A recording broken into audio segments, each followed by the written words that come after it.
All right. I think I'm live now.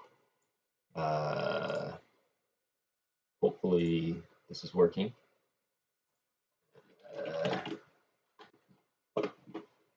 I am double checking. Let's see. Same live.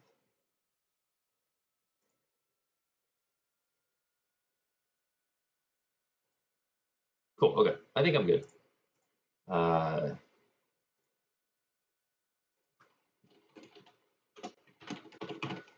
me just post in Slack.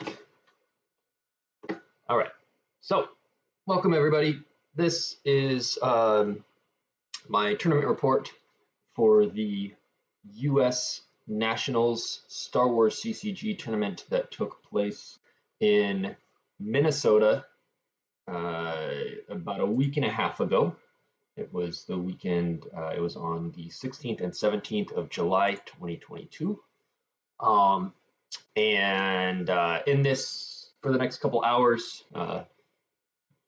however long it goes, you guys know me, I can sometimes ramble a little bit, but I don't like to arbitrarily set deadlines on how long stuff will go. It'll go as long as it makes sense for me to, as long as I have stuff to say about it. And so we're going to go through my deck choices, what I was playing, and then we'll go through each of the 8 games on day 1, my day 2 prep, and then my day 2 games. So to begin, I hadn't done much Star Wars cards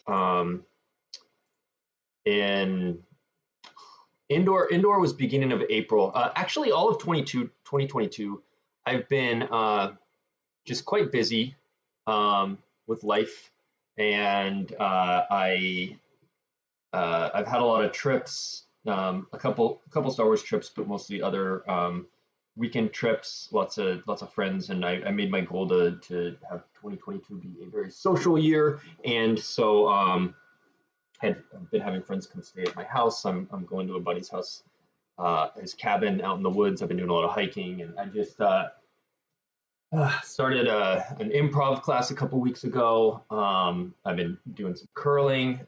So Star Wars was not my focus this year, and I think that showed a little bit in my indoor results. I made the cut at top 8, and I made it. I won my first match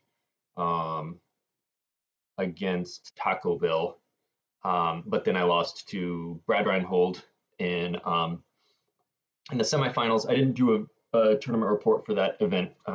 I sort of feel obligated to do them when I win, but if I don't win, then I don't necessarily feel like I need to do one. So I didn't do a tournament report for that, but essentially in the semifinals of that event, my ROPS beat Brad's Yoda Muting Space by like 12 or 14 or something like that, and then his Set Your Course beat my Indoor Funeral Pyre by like 19ish, 20, somewhere on there. I scooped when it was clear it was not going to be close.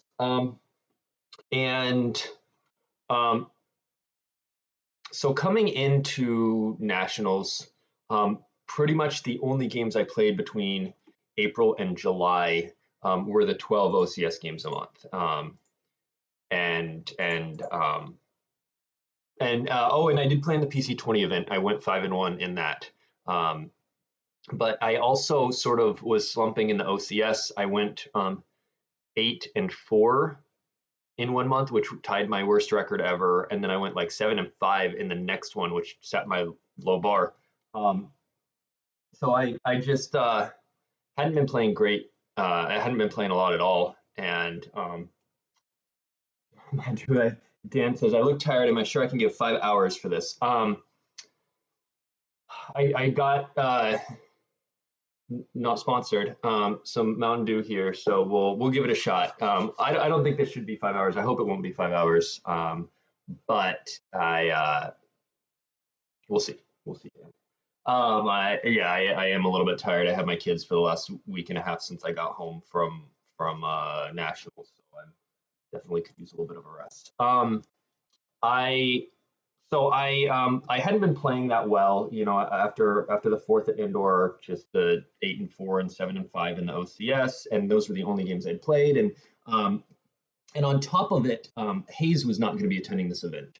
And on our team, Hayes is like, he's like the taskmaster. He's like he's the one who really drives any testing, any like theory, anything. Like Hayes is the engine that pushes things forward. And we have people that do various things. For creativity, we look to Eric mostly, and Phil provides a lot of like obscure stuff, tech that we wouldn't necessarily think of. And but in terms of like prep, who's gonna like really be like, all right, let's get in games, let's do a Discord call, let's get going, let's get in Star Wars mode. It's all Hayes, and Hayes was not attending this event. It was from Team 5, it was just gonna be me, Kyle, and Cal. And so we didn't really prep. The weekend before, about a little over a week before, I played a couple private games on Jump. And then Kyle came to my house, and Phil came over, and we did some arts and crafts and played a couple games. But the meta didn't really change much with the new with the latest set, whatever number it was, like 18, I think. It added a Master Luke, and like I don't know, maybe I'm forgetting something crucial, but I don't feel like it really changed much from indoor. So I also wasn't too worried. Like I looked at let me pull up my yeah. So before every event, I make a list of what decks I expect to see at various tiers. So it's a tier 1, tier 2, tier 3 list that lists like all the decks I could expect to see. And the tier list is not just strength, but it's a mix, a sort of gut feel mix of strength of both, or a mix of both strength and how popular I expect it to be. So a deck that I think is really strong but not super popular might get put down in the tier 2 one. And a deck that I think is more popular, even if it's not quite as strong, might get bumped up. So it's sort of a little mix of strength and popularity. And so I make this list before every event, and then I make a list of potential decks I'm considering, and then I just pulled up my list for Seattle, and it had No Idea and Old Allies and Qui-Gon and Yoda communing, and it had Shadow Collective and CCT and ROPS and Bring Him and all that sort of stuff. And looking at my list for nationals, very, very similar. CCT probably dropped down a little tier because of the Mithril change and the Stunning Leader change. And again, that's one where I don't necessarily think it's that much worse of a deck. I probably wouldn't drop it down a tier in terms of strength between the V17 meta and the V18 meta, but I would drop it down because of the popularity of it. I think it took a bigger perceived hit than the actual hit. But in any case, very, very similar. I added what my team calls the mother deck, is Anakin. I don't remember what the name of the card is, like your thoughts dwell on your mother, I think. But basically the Anakin, like you can get a free matching ship, you can like arc step up a ship type thing or whatever. So I added that mother deck. I don't think it's very good.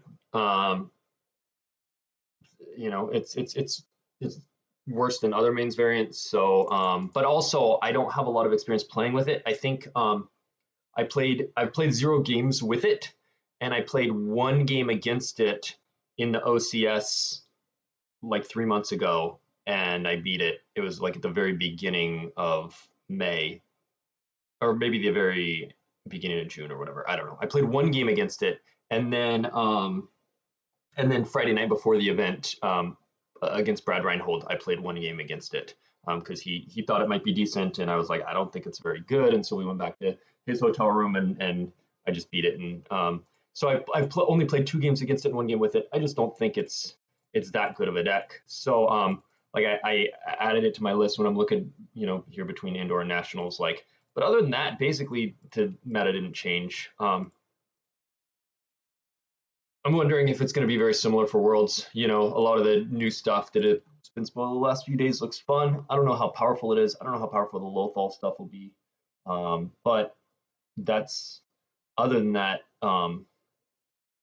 Yeah, there's a lot of fun stuff like the Dexter Jet and the Babu Frick and stuff, but they're not like, I don't know. I think No Idea and Old Allies and Communing and Bring Him and Shadow Collective, all of that are still just going to be the tier 1 decks. So, if you're watching this hoping for insight into leveling up your game for Worlds or what decks are good, I think a lot of the same decks will be good, and I think a lot of the information that I talk about in the next couple hours will be relevant for that event. Yeah, Sater says best Star Pilot probably had the biggest impact on the meta, and I think that's the one, that's the helper in the Mother deck. And I say Mother deck because that's the Anakin build version of it, and I'm aware there are Rey and Luke builds of it too, but I think they're worse than the Anakin one, and I don't think the Anakin one is very good, so they're not even on my radar as existing. And it very well could be the case that someone busts out a great version of one of those that we go, oh, actually, this is a really strong deck, and oh, this is sort of the best version of that. And I just, you know, I and my team, you know, maybe just haven't had enough time to put into cracking that, and someone else will, and I think that's completely possible and plausible. But going into this event, Nationals, that's where my head was out of just like, meh, whatever. So yeah, it gives you a ship, but it still doesn't make up for all the restrictions of the Skywalker's epic event. So yeah, decks were similar to Indoor. So even though my biggest concern wasn't like, oh, I don't know the meta, or I don't know how to play against these top decks, it was more that like I'm playing poorly. I punted a game in the OCS where I was playing Light Mains, a Yoda Muning deck versus a Verge deck, and I had the game won, and I knew Vader could react and go up from that exterior site up to the system, pseudo react with the Verge objective, and I had thought about that, and then like 2 turns later I forgot about it, and him reacting up ended up costing me the game. And had I just not battled, I would have won the game. And so I was punting stupid stuff like that, and it was disappointing. And so that was my main concern going to Nationals. Like, I'm just not playing very well. And so then I was trying to decide what decks to play. So that thought process went like this. Old Allies is the best light side deck, hands down. All the best players are going to be playing it. Looking at the event, my main competition was like Kessling, Greg Shaw, Charlie, Brian Fred, Matt Scott, Brad Reinhold, Jeff Levine, Matt Lutz, Justin Miyashiro. There was a lot of good players, but when I'm looking at the very highest, like Charlie, Kessling, Shaw, Fred, and Matt Scott, I'm putting all of them on potentially playing Old Allies. And in fact, of those 5, Charlie, Mike, Greg, Fred, Scott, I think 4 of the 5 played Old Allies, and only Shaw didn't. He played No Idea. So Old Allies, best light side deck. It made me want to play Bring Him, which should, if properly played, crush Old Allies. And properly built and properly played, should beat Old Allies handily. And so I was leaning towards Bring Him, and even took that, and all the way up until basically Friday afternoon was planning on Bring Him. But I talked myself out of it because I hate having auto losses, and Bring Him can just lose to like Yavin 4 Ops if they play something like that. It can just lose to EVO. It does have some auto losses, and then Light Mains can be tough for Bring Him if the player knows the right game plan. If they don't, Bring Him can just wreck Light Mains, just draw 2 destinies and just keep trading more efficiently and win. But if Light Mains knows how to play it, then Light Mains is just very heavily favored against Bring Him. And I figured if Charlie or Shaw or Fred were playing a Yoda Muning mains, and they would know the lines, they would know what to do, and I didn't want to be going into an underdog situation there. So I decided to play Rops because I thought Rops is favored against Old Allies, and it is mains is a tough matchup but winnable, and it doesn't have any auto losses. It has a game against everything. And for light, I decided to play No Idea. No Idea is just the best light side deck. Again, no auto losses. It has a game plan against everything. And I particularly enjoy decks that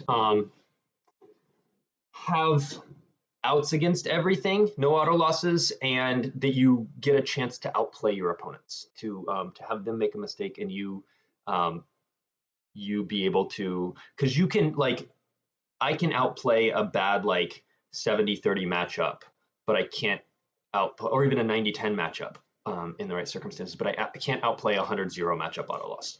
So so something like Black Sun, it's an underdog in a lot of against a lot of decks. Like if I'm sitting down against Black Sun, I think Old Allies should beat Black Sun. I think mains can go either way, but it's a tough game for Black Sun.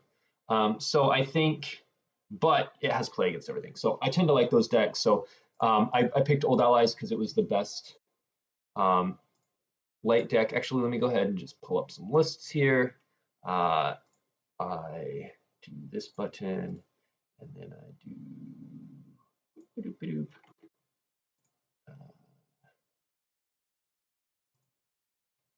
not that button. I don't know. What am I doing? Not that button. Not that button. Whoa. That button? No.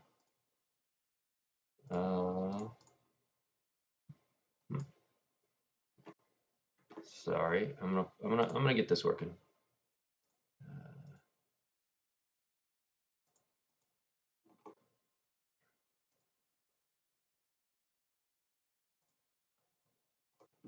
I know what I'll do. I'll open a new window.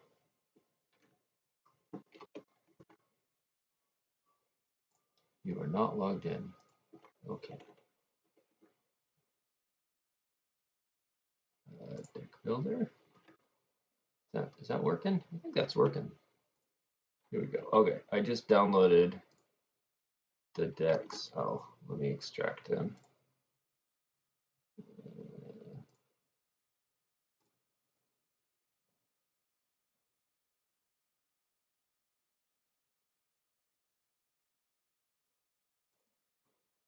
All right, so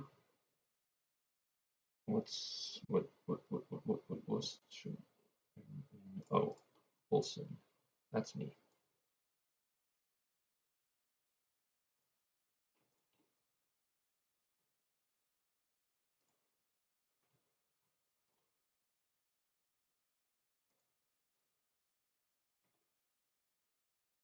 All right, so let me pull up the ROPS real quick. We'll start with that. Let's see. Let's see if I think this is showing okay. All right, so it is quite a standard ROPS. You know, you got Dasan. I guess I'll just briefly run through the deck real quick.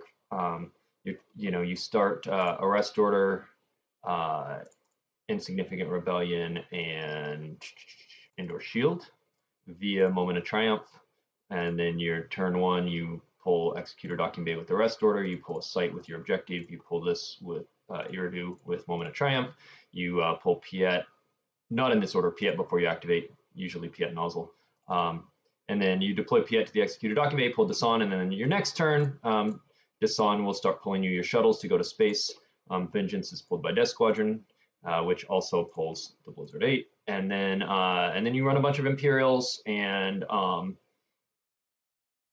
red cards, and you swap with Insignificant Rebellion, and you retrieve Imperials with Imperial Enforcement. You flip, you make their drains -1, and your Battle Destiny +X. And your plan versus mains generally is to use Isard or Erica to go wide to their JCC, or their Nest chambers while you occupy a site in system, and so they're paying to drain on your altar, and you're draining for free and going wide to their non-battlegrounds, and they're having to fight over that. Sometimes you'll get good battles in with like Veers on a walker and stuff, but that's sort of your general game plan. And yeah, that's the Rops deck. I played the same thing day 3 of Indoor. I think I changed one card. I think I swapped out like a Sense combo that I played on day 3 for a second Blizzard 4 to add more beef versus mains. And then for light side, as I was saying, I played Old Allies, which looks like this. And the big innovation in Old Allies recently was in the PC20 event, MHT made a High Destiny version that had 2 of these Admiral's orders. It had 2 R2 Brave Little Droid, which are Destiny 6. It had 4 Roses that are Destiny 5, and then it was running the double Finn adder, and so it had a bunch of High Destiny and 5s and 6s, and it was super annoying. So that sort of quickly became the default version that everyone was playing with essentially the next iteration in the deck. From what I understand, both Silverglyn and Emil played Old Allies at their Naboo regionals last weekend, and I'm guessing Silverglyn's looks more like the standard build. He made a comment in his tournament report that Emil's version was very different than his, so I'm curious to see that. Deck lists for that are getting uploaded currently. So go, probably within a day or 2 of this, you should be able to go see and compare, and I think that'll be interesting to see. But my version is very much modeled on MHTs with slight tweaks. I ended up cutting the Brave Little Droids. I just hate getting them opening hand because they're just dead weight. I added a 3rd combined fleet action because it is really, really good to not only cap them to 1 destiny at your sites, but also to pull your vehicles so that Poe can ride around in them. So I like a 3rd one of those. Some other changes I have. I had for a long time a Wedge in Red Squadron 1, but I was worried a little bit about cloaking, and I liked being able to have another pilot to go to a different, have a ship that drew on its own and could add a pilot to go to a different system. So I swapped Wedge and ship to OB and Radiant 7 the night before, and I added a 5th leadership. This is probably the most strange part of my build, is 5 leaderships, which seems a little nuts, but I found that if you can get the turn 0 leadership, what I call turn 0, basically their first turn, like your first action before they can pull a grabber and activate 1 and stuff, and you can play a leadership to get Radis, it accelerates your space so much because you can dump him onto the Falcon with the Calrissian, sometimes with Rey, sometimes not, depending on the matchup, and you can fly it up, and now you've got an Admiral there that can cap them or add 1 or whatever, but getting that Admiral who's free, extra forfeit fodder, and able to play any subsequent leaderships you get is really big. So I like being able to potentially get that opening hand. I went with the 5th one. There's other potential options for that, like a 4th Rose, or maybe a second It's a Hit, or a second Handle Female Interrupt.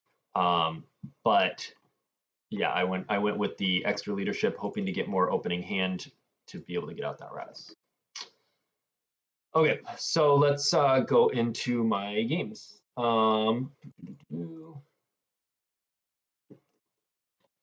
Let's see if I can share this window next.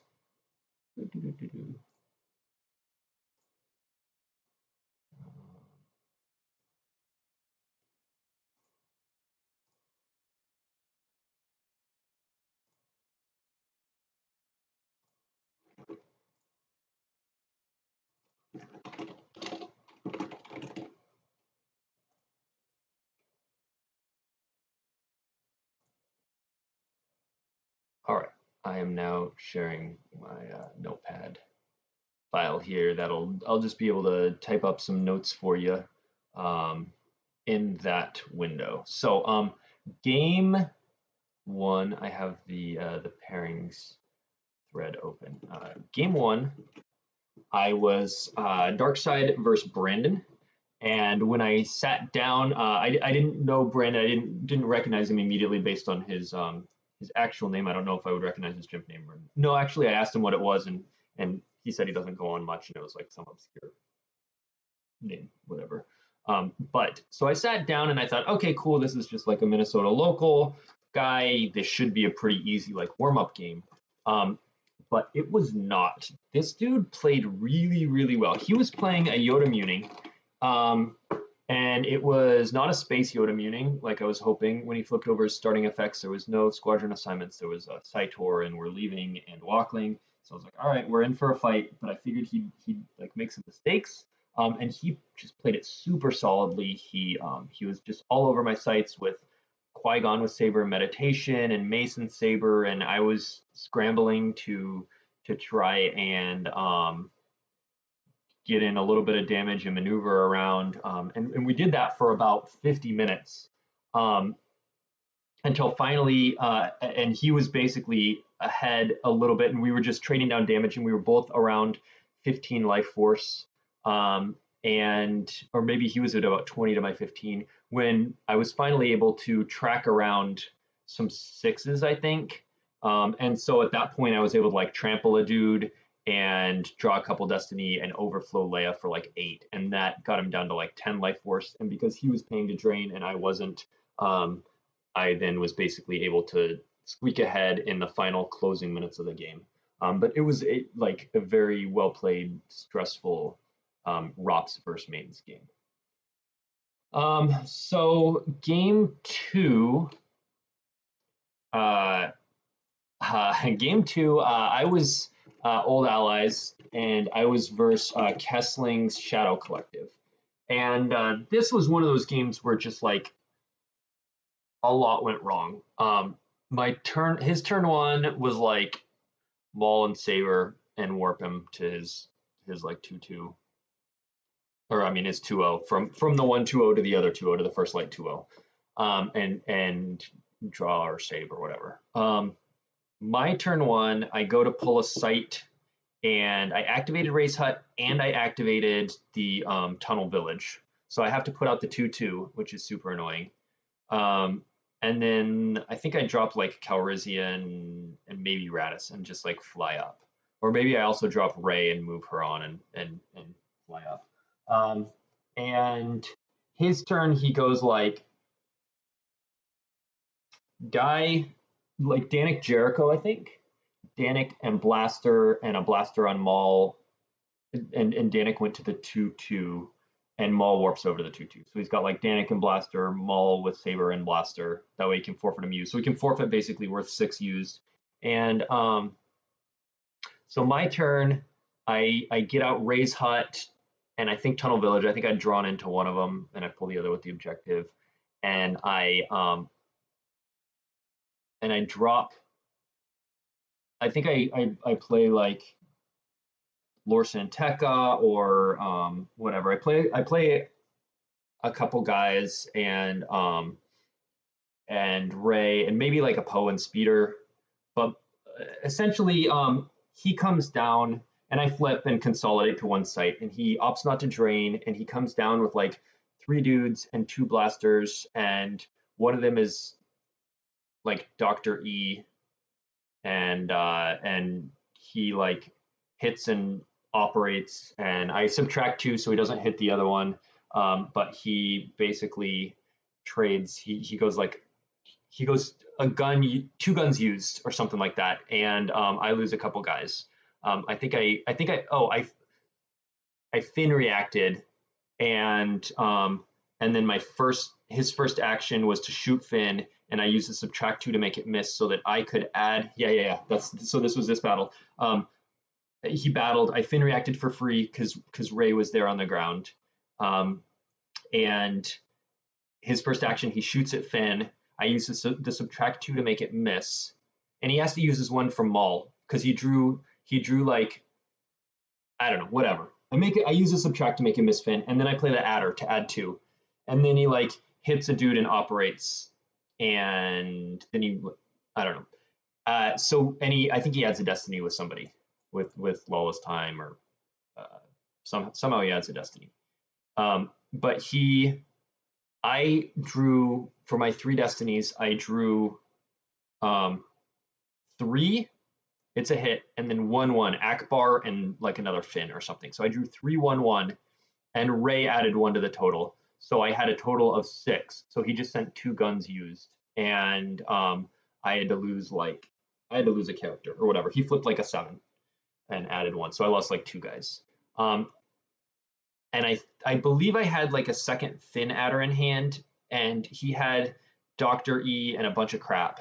And so I was like, I need to, if he gets too big of a stronghold, he's got Danik and Maul at the one site, he's got Dr. E, and he only had 1 weapon at that point. Now that he had sent 2 used, he only had 1 weapon. So he had like, I think it was like Dr. E and like Hondo and whatever, right? It was he because he sent 2 guns used, it was like Oro with blaster was his only weapon left, because he'd come down with like Dr. E, Oro, Hondo, and like a couple blasters, a blaster for Hondo and a blaster for Dr. E or whatever. So anyway, he was down to 1 weapon, and I'm like, if he misses with that, like if I can use my -2 to miss with that so he can't operate, and I can Finn adder again and clear out a bunch of stuff, then I'll be in an okay position. And so I came down with I ABR'd for the Finn that I had drawn for Destiny the turn before, and deployed my second copy of Finn, and like maybe another guy. Like this is when I came down with Poe and Speeder, and I battle, and I play the Finn adder again, the second copy, and I draw low again, including the same Akbar again, another 1. So I drew like, this time I drew like 3/3/1 instead of 3/1/1 or something like that. And he flipped like all 7s. He used like a 7 to shoot, and he flipped, and so he operated, and then he flipped like a 7 for Battle Destiny. And so now I'm left with like Poe and Speeder, maybe one other thing in front of him.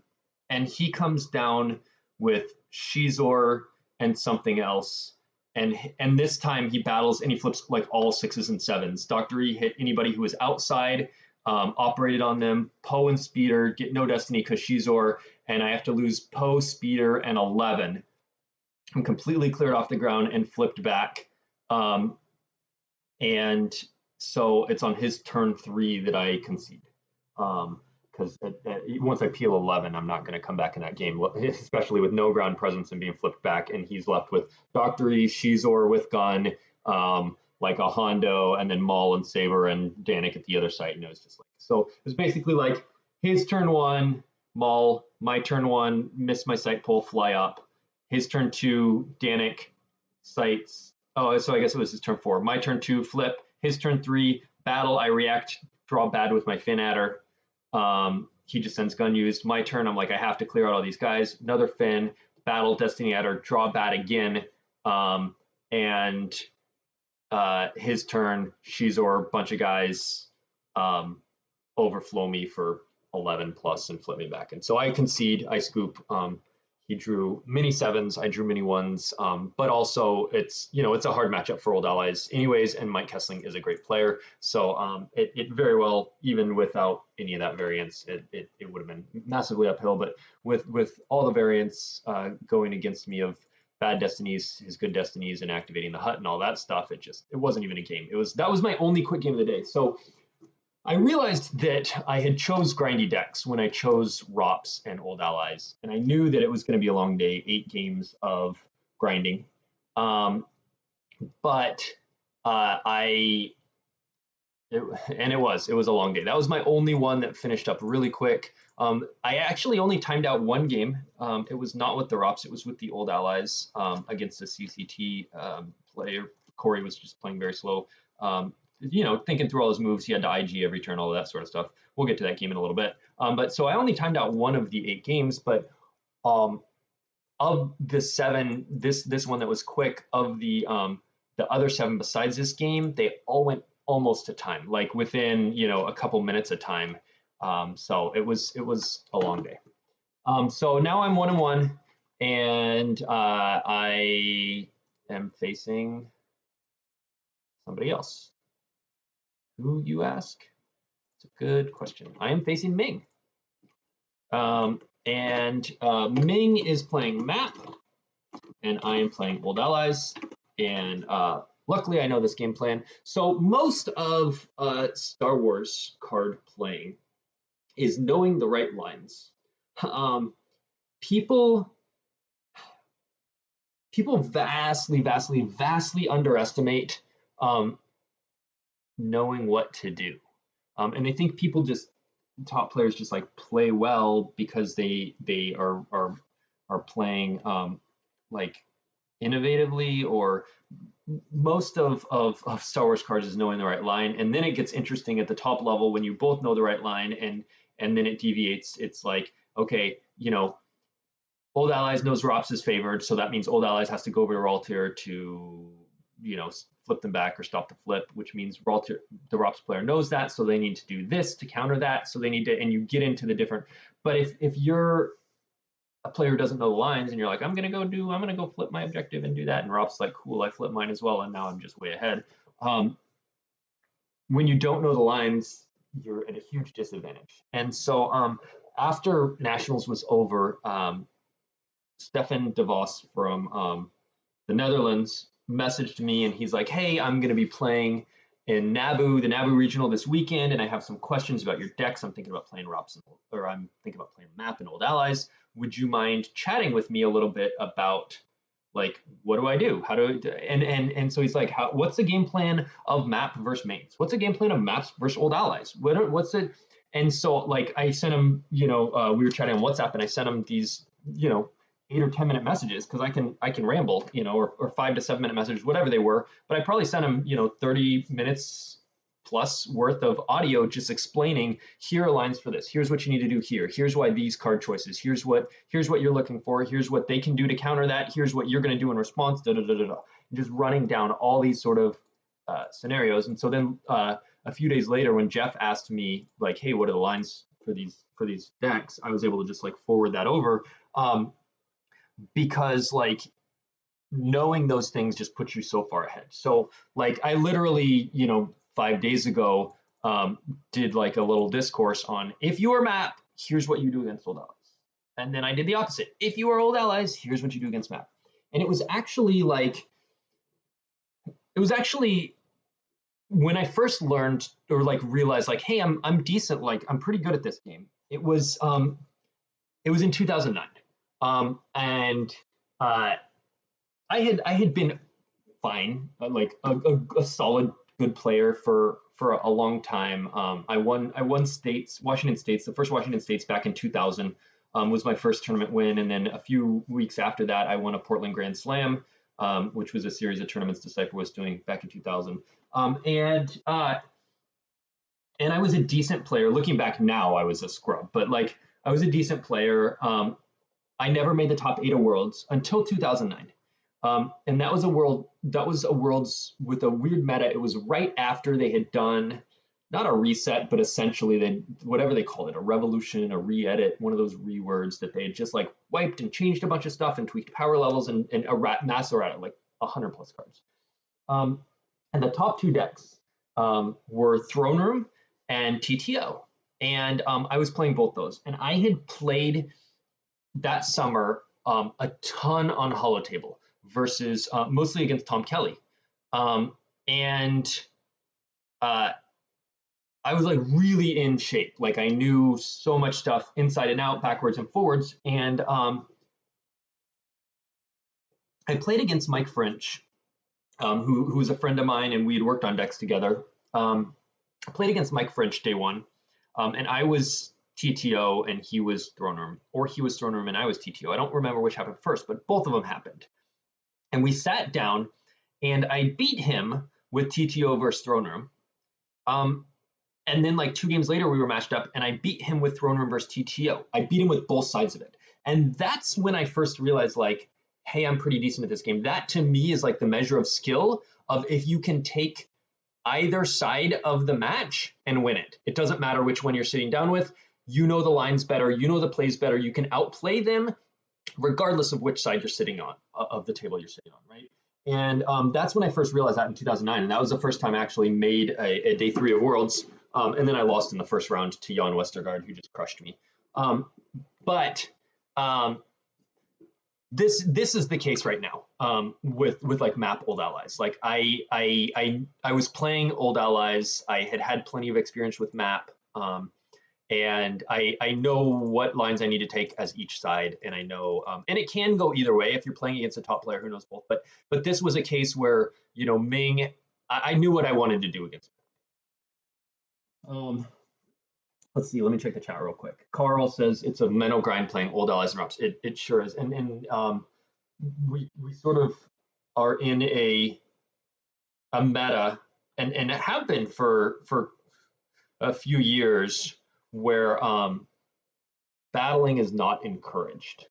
Whether that was the current grind meta of ROPS, Old Allies, stuff like that, or before that, the stack meta, where you just pile really hard and you don't want to battle into their stack, or before that, the go wide meta, where you don't want to battle because you just want to go through to all of everything. And I don't have a solution for this, and I'm not like complaining per se. I'm just pointing out it's been for quite a number of years that the direction of the game has been away from battling and towards avoiding your opponent, whether that's via stacking or going wide or whatever. So that's where we're at. And it does lead to longer grinds. It does lead to more timed games, things like that. And Sater says, I think those are the hardest things to learn, and probably the biggest knowledge gap is the lines. Yeah. And Carl says, learning the lines is so important. I realize expanding your deck knowledge to understand the decks I don't play too often to realize how to beat it is crucial. Reps with smart people is really important. Yeah. So Carl, that's all exactly what that's 100% the key, and that's what I talk to Jeff about when we're talking Star Wars cards, and I'm trying to like coach him on like what are next steps to improve his game and level up, and is expanding your range, widening what range of decks you can play. Not only helps you when you make day 2 cuts because you have the versatility to switch to and from different decks, but also it gives you knowledge about how to play against those decks. I think I made a comment on Slack a few weeks ago that Pistone reached out to me about, where I said something like, one of the biggest problems that the average player has is they are getting bad information. They're getting bad data. They're getting they're playing games against bad players, and so they're learning lines that are not good, but they work against those bad players that wouldn't work against better players. Or they have teammates who are like, this is what the case is, and telling them something that is not correct. And you have to be very careful who you get your information from and who you listen to if you want to get better, because you might be going and listening to a certain commentator and thinking, oh, this guy's commentating Star Wars cards, they must be good, they must know what they're talking about, and they don't know what the F they're talking about. They're just saying things that are like just blatantly wrong. And that was a problem when Jeff, like, when we first started talking about a year and a half ago, he was like telling me this stuff, and I was like, that's wrong. I was like, just stop listening to these people, because it's not accurate. And so I think knowing the lines, get good information from good players. So Stefan reaching out before Naboo Regionals and asking for the lines was just a smart move on his part, so that he knew, what do you do as each of these decks against each other. So anyway, side rant. Let's get back to the games. So I was Old Allies. I knew exactly what I needed to do. And one of the keys to this game is the Jakku system. So Ming like deployed Hosnian Prime, and I don't remember, I think he just maybe drew his first turn, or I flew up with the Falcon. He gets like shuttle Kylo Saber down to, I think, the Tunnel Village. And I don't think I flipped. Um, but I pulled a do or do not shield, and maybe I drew for a turn, or maybe I flipped. Maybe I consolidated and flipped. But I think I didn't flip because he was going to get just a whole bunch of force. So I think I maybe just added to my space pile and didn't drain. And he paid a drain. I think I had it's a hit. And here he didn't set up space, which was his crucial mistake. He deployed to one of my other 2/2 sites. So I think it was the 2/2 with Kylo Saber shuttle, and then the 1/0, and then the tunnel village, and then my starting starship site. So I had consolidated to the tunnel village and flipped, and so his next turn he went to the starship site. So now he's at 2 drain 2 sites, and Kylo's Saber obviously makes the one to drain 3. But I drained for free for 2 and 1, and I think I had like rows out too, so maybe I retrieve 1. And now it's just a matter of like me picking and choosing my my battles, because so he eventually gets finalizer. I just drain and like reinforce because I'm like, cool, I'm doing a bunch of damage for free and you'd have to pay 6 and whatever. So I think he takes a turn off from draining and he sets up like finalizer PV over his Hosnian Prime. But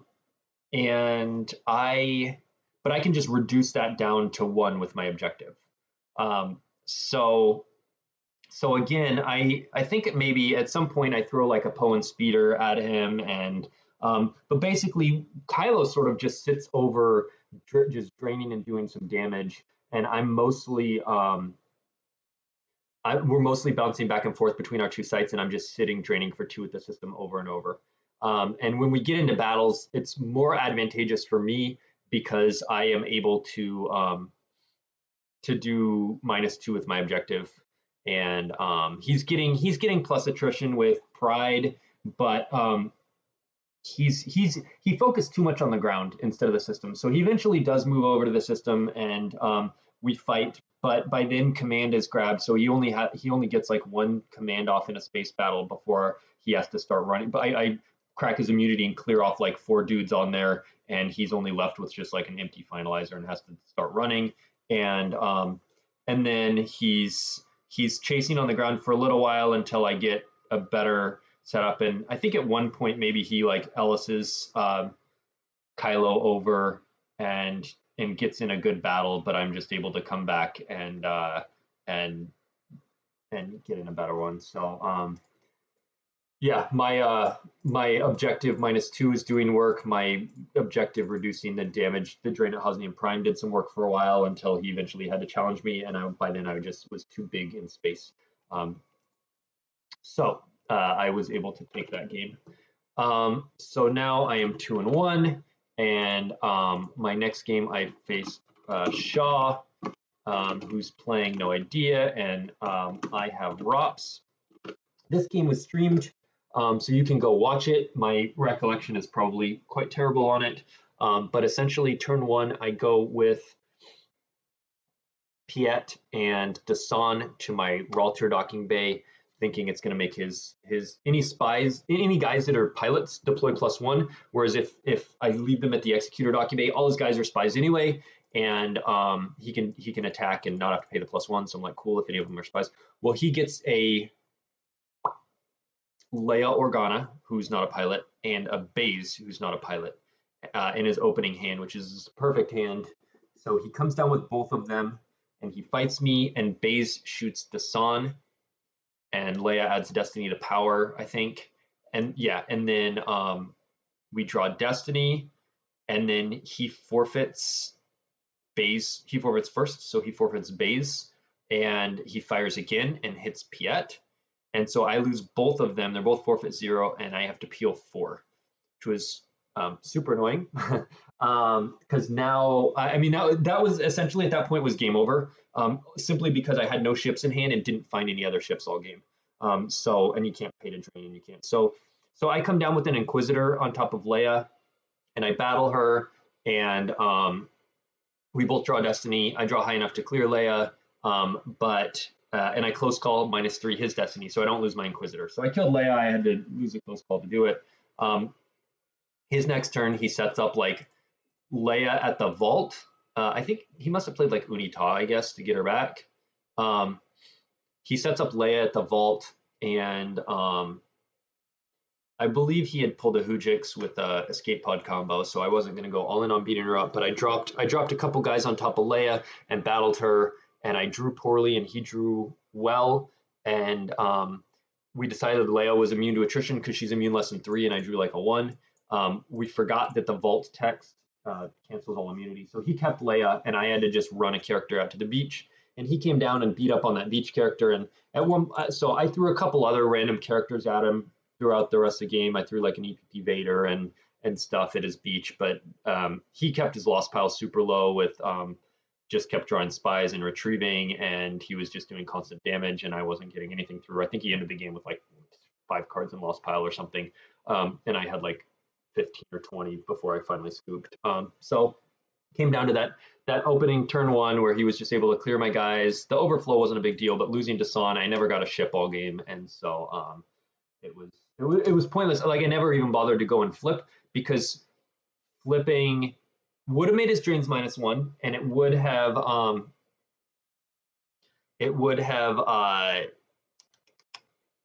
then added to my battle STDs in subsequent battles. But I'm not going to pay to drain 1/1. So yeah, I don't know.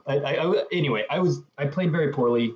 I kept just throwing random dudes at him. I was a little bit tilted, and the game just went very poorly. So anyway, I'm 2-2 at this point. And now I've been grinding for like not quite 4 hours, because this second game was quick, but for almost 4 hours, and I've started to get a huge headache.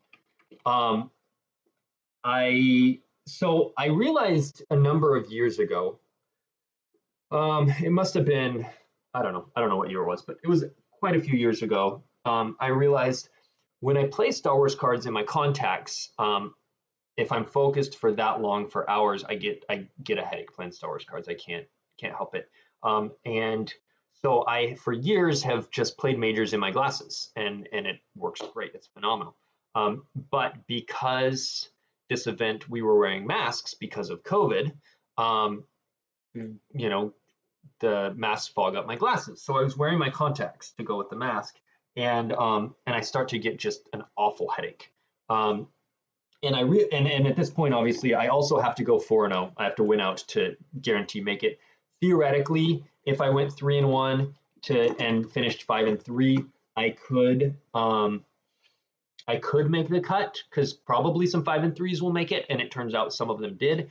But starting 2-2 would be pretty dicey for making the cut at 5-3. And I think actually, spoiler alert, when I go into last game at 5-2, and I play Miyashiro, if I had lost that and been at 5-3, I don't think my strength of schedule would have been enough to make the cut. So even if I had basically gone win and then the loss, I wouldn't have made it. So I basically had to go 4-0. So that's what I have to do. So then in my next game, which is basically obviously a must win, I am playing Corey. Corey is CCT and I am Old Allies, and this basically he flips his objective. I fly up to space. He gets out Darrow and IG and stuff.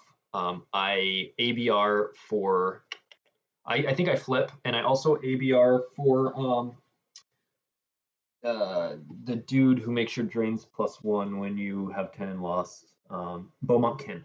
I ABR for Beaumont Kin and deploy him on the Falcon, because he says opponent's deploy cannot be modified at same and adjacent locations, and so it shuts off the -1 from Scum now on Jakku. So basically the idea is I want to choke him a little bit so he can't afford to deploy extra guys, and he can't plus battle and pay for aim high and blah blah blah. So I get Beaumont Kin up to space, and then he comes down and he starts attacking a little bit on the ground. He gets some aliens down, and then he also gets Mulsith Infiltrator out, and he starts cloaking every turn. So he's losing 2 to that, but now he is draining for free. I believe I projection his audience chamber. I think I had fades out as well, but fades is turned off because of the cloaking. But he's losing 2 to cloak. I'm losing to 1 to his audience chamber drain, and he eventually gets out the blaster ping. So, but then I'm also draining for anywhere from 1 to 2 on the ground, and I'm getting a rose damage in, a retrieve in, and so I'm sort of slowly pulling ahead a little bit, and then he's getting in some random battles and retrieving a little bit with scum. So we're staying pretty similar, but I'm sort of slowly gaining board position as what's happening is he'll go down and trade a guy for 2 scum retrieval, but my -2 with the objective is keeping my stuff alive, and so we get down to a point where he doesn't have a lot on the ground. I think I used a Leia Rebel Princess at one point to negate some of his Jakku drains and force him to get some droids. I think a 4-LOM down, and so then we're getting down pretty close to time. He's taken a while to make some decisions, and but now basically, so I also split off to his Null Hutta, which he had deployed. So I put like lasers resistant transport over to Null Hutta, so that's getting in a drain of 1. I'm getting in a drain of 1 at the site. I'm retrieving 1. He's retrieving 1 with his objective. So I'm basically slowly eking out damage, slowly taking board control. So he has to take a couple bad battles where he battles and then I get to fin react, and I think I have the Admiral's Order out by this point, which caps him to 1 destiny. So he's not able to add with anything. I don't know that he really had anything actually, now that I think of, to add, because obviously there's no crack fet since Vet's at the audience chamber, Proximas to stay inside.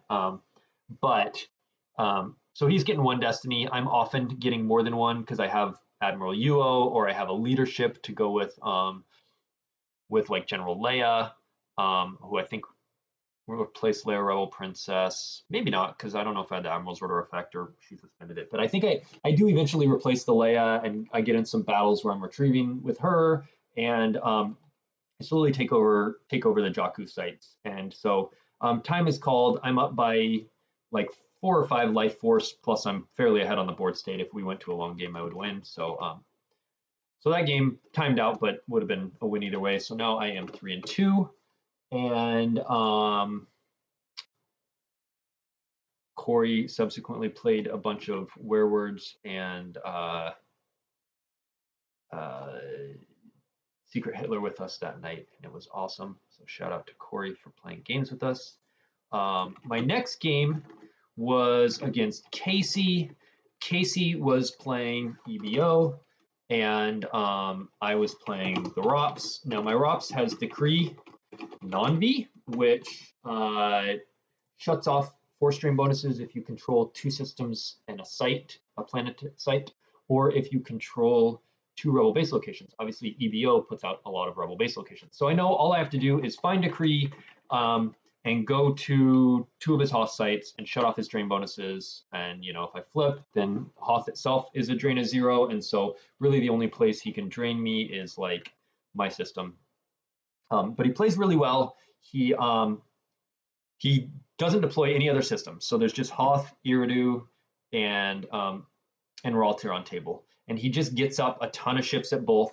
The parsec gap is too much for my ships to move in between. So first I'm at Iridu with some ships, the Emperor Shuttle and Vengeance and blah, blah, blah. But he gets up like 40 power to my 20. So I have to lose like an Emperor, the Star Destroyer, like a bunch. And then I run to my Raltir. And so a lot of times I'm just paying to drain 1 on the ground, paying to drain 1 on the ground. I'm saving my grabber all game. I put out code clearance to grab his Walker sighting, and I'm saving my grabber for We're Doomed because him shutting off my drains of 1. I also, of course, I go to his his Hoth sites, the fourth and first marker. So I've shut off his drain bonuses, but he's just paying to drain me. I've deployed a lot, and he's paying to drain me at the Iridu system every turn. So he's draining me to there, and then I had lost some to battle. I deployed a lot, so we're both really low in life force, and it gets all the way down. And he mistracks like a We're Doomed and top decks it. He had an It Could Be Worse looping for a little bit, and he eventually goes to his fourth marker site. So I have to go in one more site to make sure I control two Hoth sites, and while still battling him there. But I'm getting plus to my destiny. I eventually run from the Ralter system over to the Hoth system and stack there. And neither of us want to battle because I was going to get multiple destinies. So eventually he capped me in destinies. I had Emperor Shovel Tarkin at Iridu, and he had Wallace Blissett, so he had two snub fighters and capped me in destiny, which was really bad. And that's how he totally dominated that one system. But then at Hoth, he didn't have that, and so he didn't really want to battle me. I didn't want to battle him, so I was able to get in a couple of turns of free drains, and I just let him. It Could Be Worse, the main power generator drains, and also he had It's a Hit before I got over there, so he hit it a couple times, and I just let it go because I was like, it's the We're Doomed, it's gonna be bad. So, but eventually he like top decked that, and yeah, so a couple mistracks by him towards the end. And I ended up pulling out the win by like, I think we counted, it was like 11. It was a lot closer than we thought. Basically, when we sat down, it was like, oh, Rob should just beat EBO. Rob's with Decree should just like beat EBO, no problem. But his game plan was really solid. But it was such an advantage in my favor that it wasn't much he could do. So then after this game, I mentioned my headache earlier. This headache has just grown and grown. It is now a full-on migraine, and I'm starting to get the like, it's just like pounding, and my head is nauseous. And the problem is, so I have some, Advil, some like acetaminophen or whatever, Tylenol medication in my hotel room, but the way the hotel was set up, you had one set of elevators for the rooms, and then you had to go down, you go all the way through the lobby, you go to this other set of elevators up to the conference floors where the gaming room was. So in order to go from where the games were, I would have to take an elevator down, go all the way over, take another elevator up, go to my room, get the medicine, take the elevator down, go back to the lobby, take the elevator up. It's going to take, 5 or 10 minutes, and all my games were going really long, except for my second one. But by the time my headache started in game 3 and 4, it went like basically the full time. I guess the Shaw one ended a little earlier. I hadn't thought about getting. It wasn't until I realized and it was too late to get medicine. And this one went to time. This one went really long. So at this point, my head is awful, and I'm just like laying with my head on the table with my eyes closed, just like dying. And Casey notices, and he's such a good guy. He's like, hey man, our game had been over for a couple minutes, and he had like walked away, and I'm just waiting for, I think time had been called, but like other games are slow. And he walks over and he's like, hey man, you doing okay? Like, you feeling all right? And I was like, yeah, I just got the worst headache, and I haven't had time to go back to the room to get anything. He's like, oh, I got medicine here. Do you want some? I've got it here in my backpack. I was like, yes, thank you. So he gives me some like Tylenol or whatever. He gives me 2 Tylenol, and I take that. And so then we go into the next game. And the next game, I am Rops, and I am playing my friend and teammate Cal, who is playing QMC. And this is, I think, fairly favored for Rops. I had played this back during the Outrider Cup. I was matched up against one of the European players who was playing QMC. It was, let me look that up to double check to make sure I don't say it incorrectly. It was Zimoit, another Team 5 player. Zimoit was playing QMC. And I was playing Rops. And at first, when I found out the matchup, I was like, crap, like QMC seems like a bad matchup for Rops because their flip side says you can't modify their drains, so you don't get the drain -1, and so QMC can just like do more damage. But it turned out Rops is just too fast. They just flip, they spread, they're getting plus X to their destiny, and they can take a good space battle. They can, but even if they don't get in an early good space battle, they just trade better. What happens is like, even if Light has their aliens down, Dark can drop an Inquisitor, battle, draw, get +3 or 4 to their battle destiny, lose the Inquisitor, possibly retrieve off domination and draw more Imperials into hand off domination. And Light loses probably two characters because Dark's adding plus X to their attrition. And so Dark trades one guy for 2 guys and possibly retrieves another dude in the process, and then just repeats that. So Dark just trades better and is more efficient. And Light's only hope to overcome that is through celebration gains. But if Dark can just attack pretty relentlessly, they're just too fast, too strong. So I had told Cal this the day before, and we actually played a matchup Friday night of this Rops versus QMC, and Rops won fairly handily.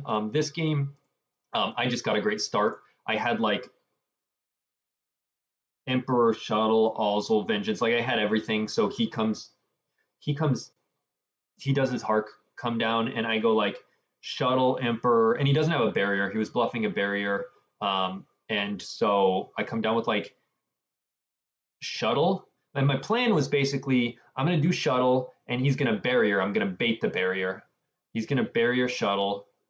And then I'm going to drop Vengeance and Ozzel and battle and massively outpower Hark and make him peel, lose 1 to Vengeance and peel like 4 or 5 to battle damage.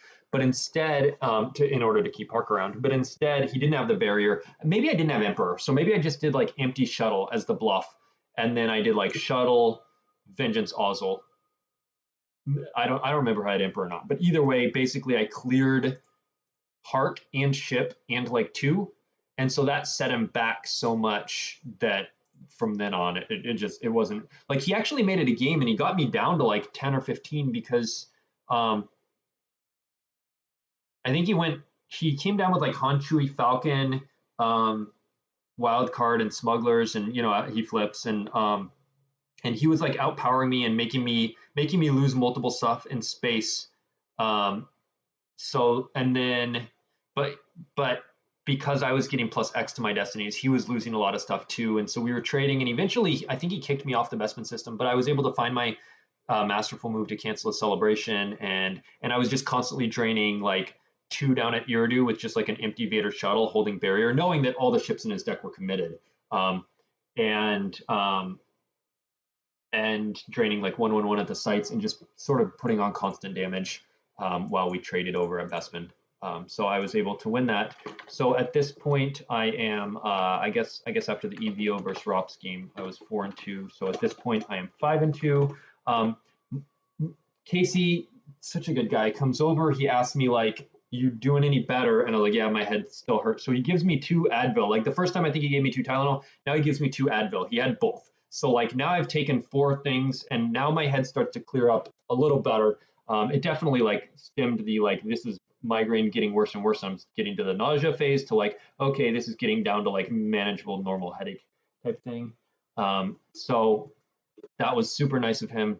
Thank you, Casey, so much for that.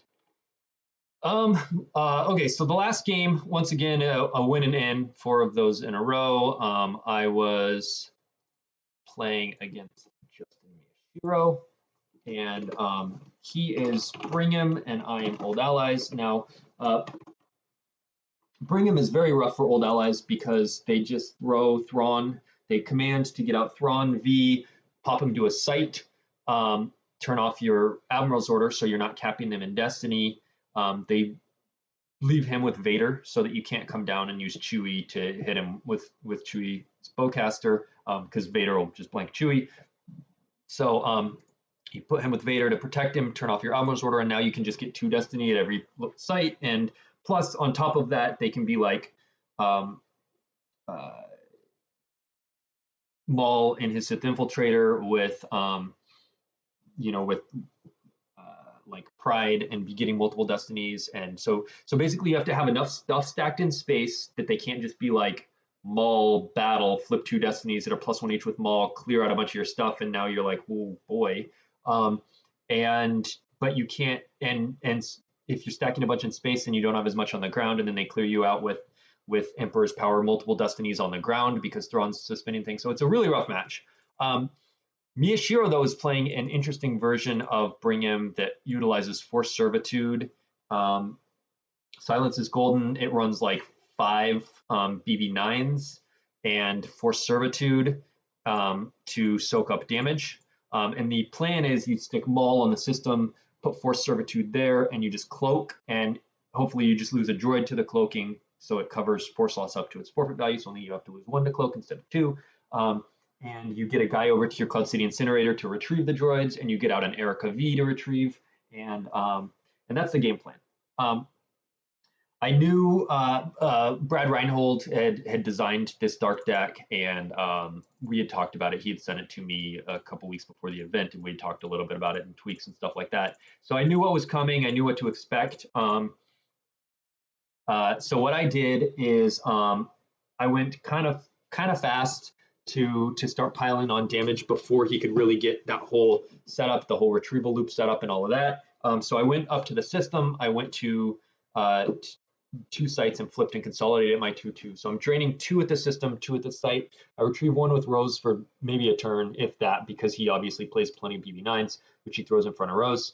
He gets a Vader down, but I think maybe it's a hit 1, or he doesn't want to afford to drain. He's just mostly drawing because he cannot find a Maul forever. He wants to go Maul and ship, and so and he wants to just lose 1 to my drains, a droid. It's also playing 3 copies of Forlom to soak up his forfeit, and so and it has 2 Sith probe droids, so they can cover a couple damage, and so it has plenty of droids, but he can't put up. Force Servitude has to go on my location. He doesn't want to put it on one of my sites that I might take over. He wants to get it on the system. He opening handed Maul's ship, but there's no Maul. So my first drain of 2, he top decks Force Push and Erica V, both obviously very big cards. And so he's just drawing, and I'm drain 2. He eventually goes to like another site. He gets out the Thrawn, but he gets out, and then later he gets out Kylo at the incinerator, so that he can start retrieving some droids. But by now I've just like done a bunch of damage, and he had to draw up a bunch, so his life force is only down to like 10 cards. He has like 15 in hand, but like his life force is pretty limited on what he can do. So he does eventually get out the Maul and the Sith Infiltrator and the Force Servitude, and he starts cloaking, and he does start losing some droids and stuff, but now he's basically losing 1 to cloak. He's losing 2 to my ground drain, sometimes 1 when he does have a droid, but he's lost a lot of droids already, and he kind of has to randomly top deck hoping to hit a droid, which he does a number of times, but then I also end up spreading with like a blue 11 and Finn over to his exterior Cloud City site. He started with slip sliding away to start getting in another damage, and I'm just so ahead in life force at this point because he didn't do a lot of damage that now he's able to start kicking in some drains, but it's too little too late. So I'm just too far ahead just from his bad luck on not being able to find a Maul early, and me knowing that his game plan is that I just need to start piling on damage before he can reduce it with droids and retrieve those droids, that I was just like drain 2, and just really started piling on early damage. So I end up with the win, and I go 6-2, and I make the cut for day 3, day 2, whatever. And the top 8 is the top 4 are all new allies guys. It's Fred, Shaw, Kessling, and Charlie. And then in the bottom half of the bracket is me and Jeff and Brad and Reinhold and Matt Wadden. And so I know I'm going to be facing one of the new allies guys. That definitely narrows down possibilities. I put them all on either playing old allies, no idea, or like a Yoda Muning mains. And so I decided to play map because I like my game plan against old allies. I think it can be decent versus mains. No idea can be tricky, but it has lines of play at least. I don't like Black Sun versus Old Allies. I don't like it necessarily versus Yoda Muning that's teching for it, so I rule out Black Sun. I don't want to stick with ROPS because I know that I played ROPS, Charlie played ROPS, I think I know Greg played ROPS, so a bunch of us played ROPS, and I know that people can be teching for it, so I don't want to play ROPS.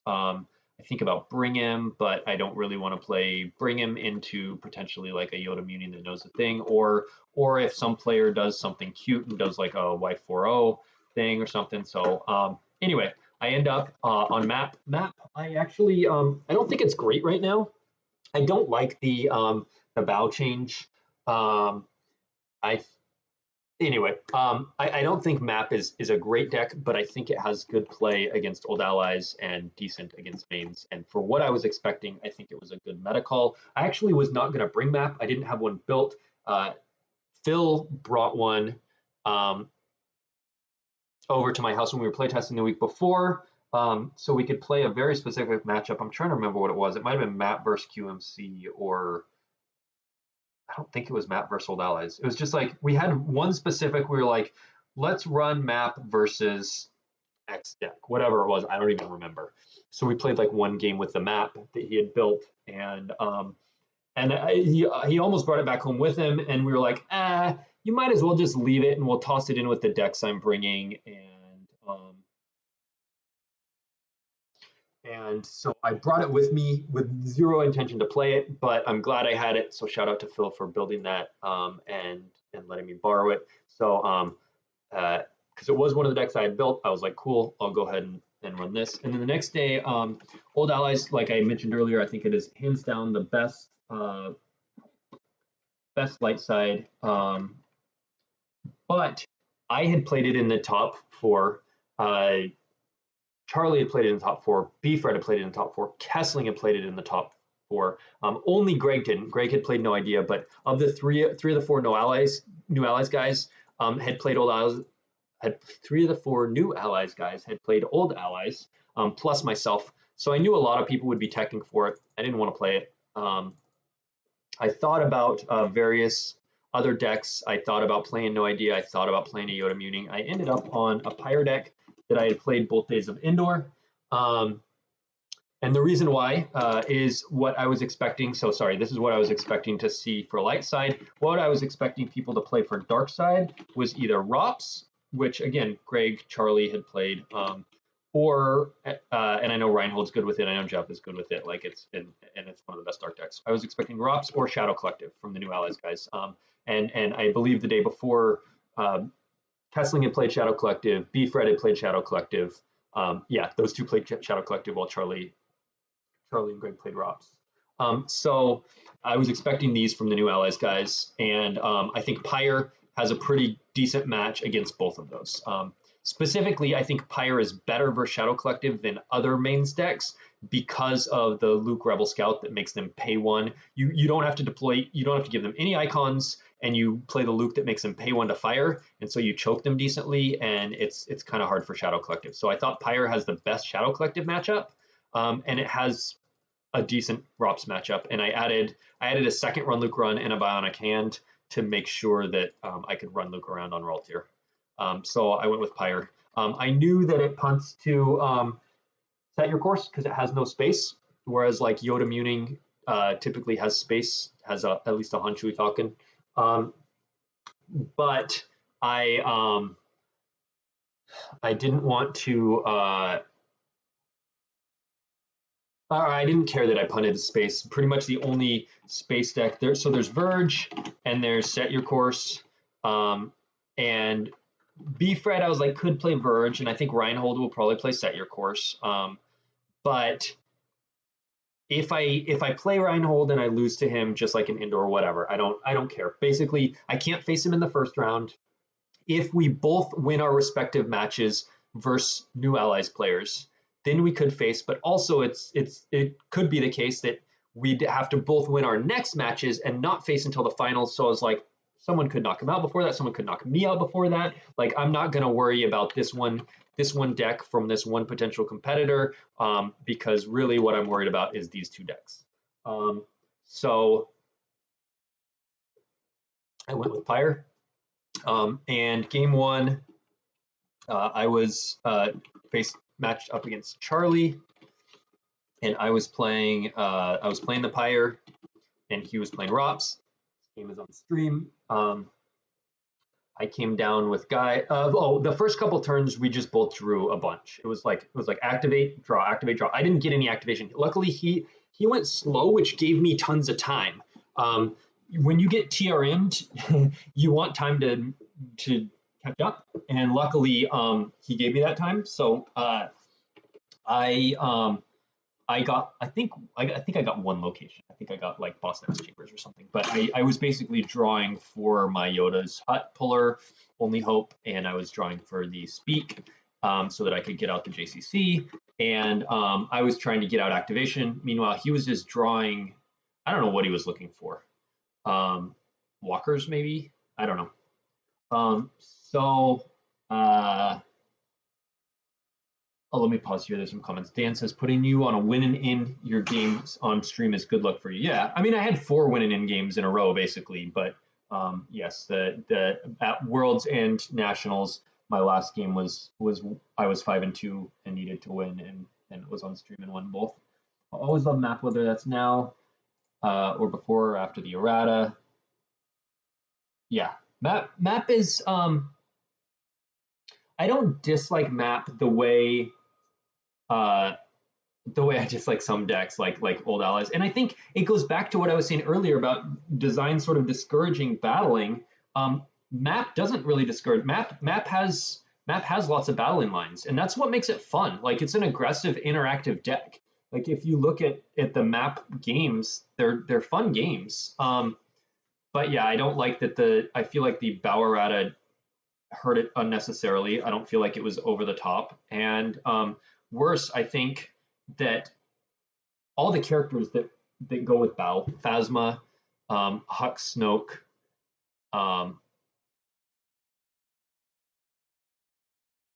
there's got to be one more, right? Hux, Snoke, Phasma, and someone else gets a useful, right? Kylo. Kylo's the only actual like good-ish character that you would play otherwise in a deck without Bow. But Phasma, Snoke, Hux, you're not really going to play otherwise. And I feel like these are sort of the main bad guys of an entire trilogy, and they're all really weak. And the only reason to play them is Bow. And now you just made Bow not playable in any deck but map. And I really liked that Bow was a creative card. Like, I had played in tournaments, I had played Watto with Bow, I had played Hunt Down with Bow. At Indoor a few years ago, I played a Darkside Combat starting Bow and the 1-0 landing site and stuff. Like, it was a Bow combat that uploaded Finalizer and put Dopeheld, played a bunch of Dopehelds for your combat destinies and put Dopeheld down to the 1-0 to pull a Jakku system and played Finalizer there, and then Hux and PV. And like, it was a dark combat with Bow. Like, it was fun to have, Snoke and Hux and those bad guys helping out in a dark combat deck. And it just like, it was, Chu had a Bow Dark Deal deck at one point, right? And it was cool that Bow was a creative card that enabled Snoke, Hux, Phasma, Kylo to be in all these other sort of oddball decks. And now they just made it, you can only play it in map, essentially because you only get used pulls at episode 7 locations, and all those ones I just mentioned, Combat, Watto, Bespin decks, they're not episode 7 locations, so you don't get Bow pulls, so there's obviously no point in playing it. And yeah, so I am disappointed with that change. I don't like that change. The characters are now just seen less, the decks are less creative. Yeah. Hi, Little Boy Night. Do I follow other card games? What kind of card games do you mean? Not really. I some chess. I'll watch a little bit of poker. I don't. One game I used to play a lot. It was called Shadow Era. It's a digital card game. I played it a lot, like a decade ago when it first came out. But not so much. Mostly just this Star Wars card game. Do you play the Star Wars card game, or have you played it? You should check out. There is online play here. If I move this out of the way, you can see. Not that window, this window. You can see there is a bunch of people playing Star Wars card games right now. We can see Rops versus Hitco. Justin Desai coming down to stop the flip, where we got the standard Dasan pull and shuttle stuff. So yeah, Star Wars cards, main card game I play. But there are, plenty of people who play Magic in the community and things like that. So let's see, where was I?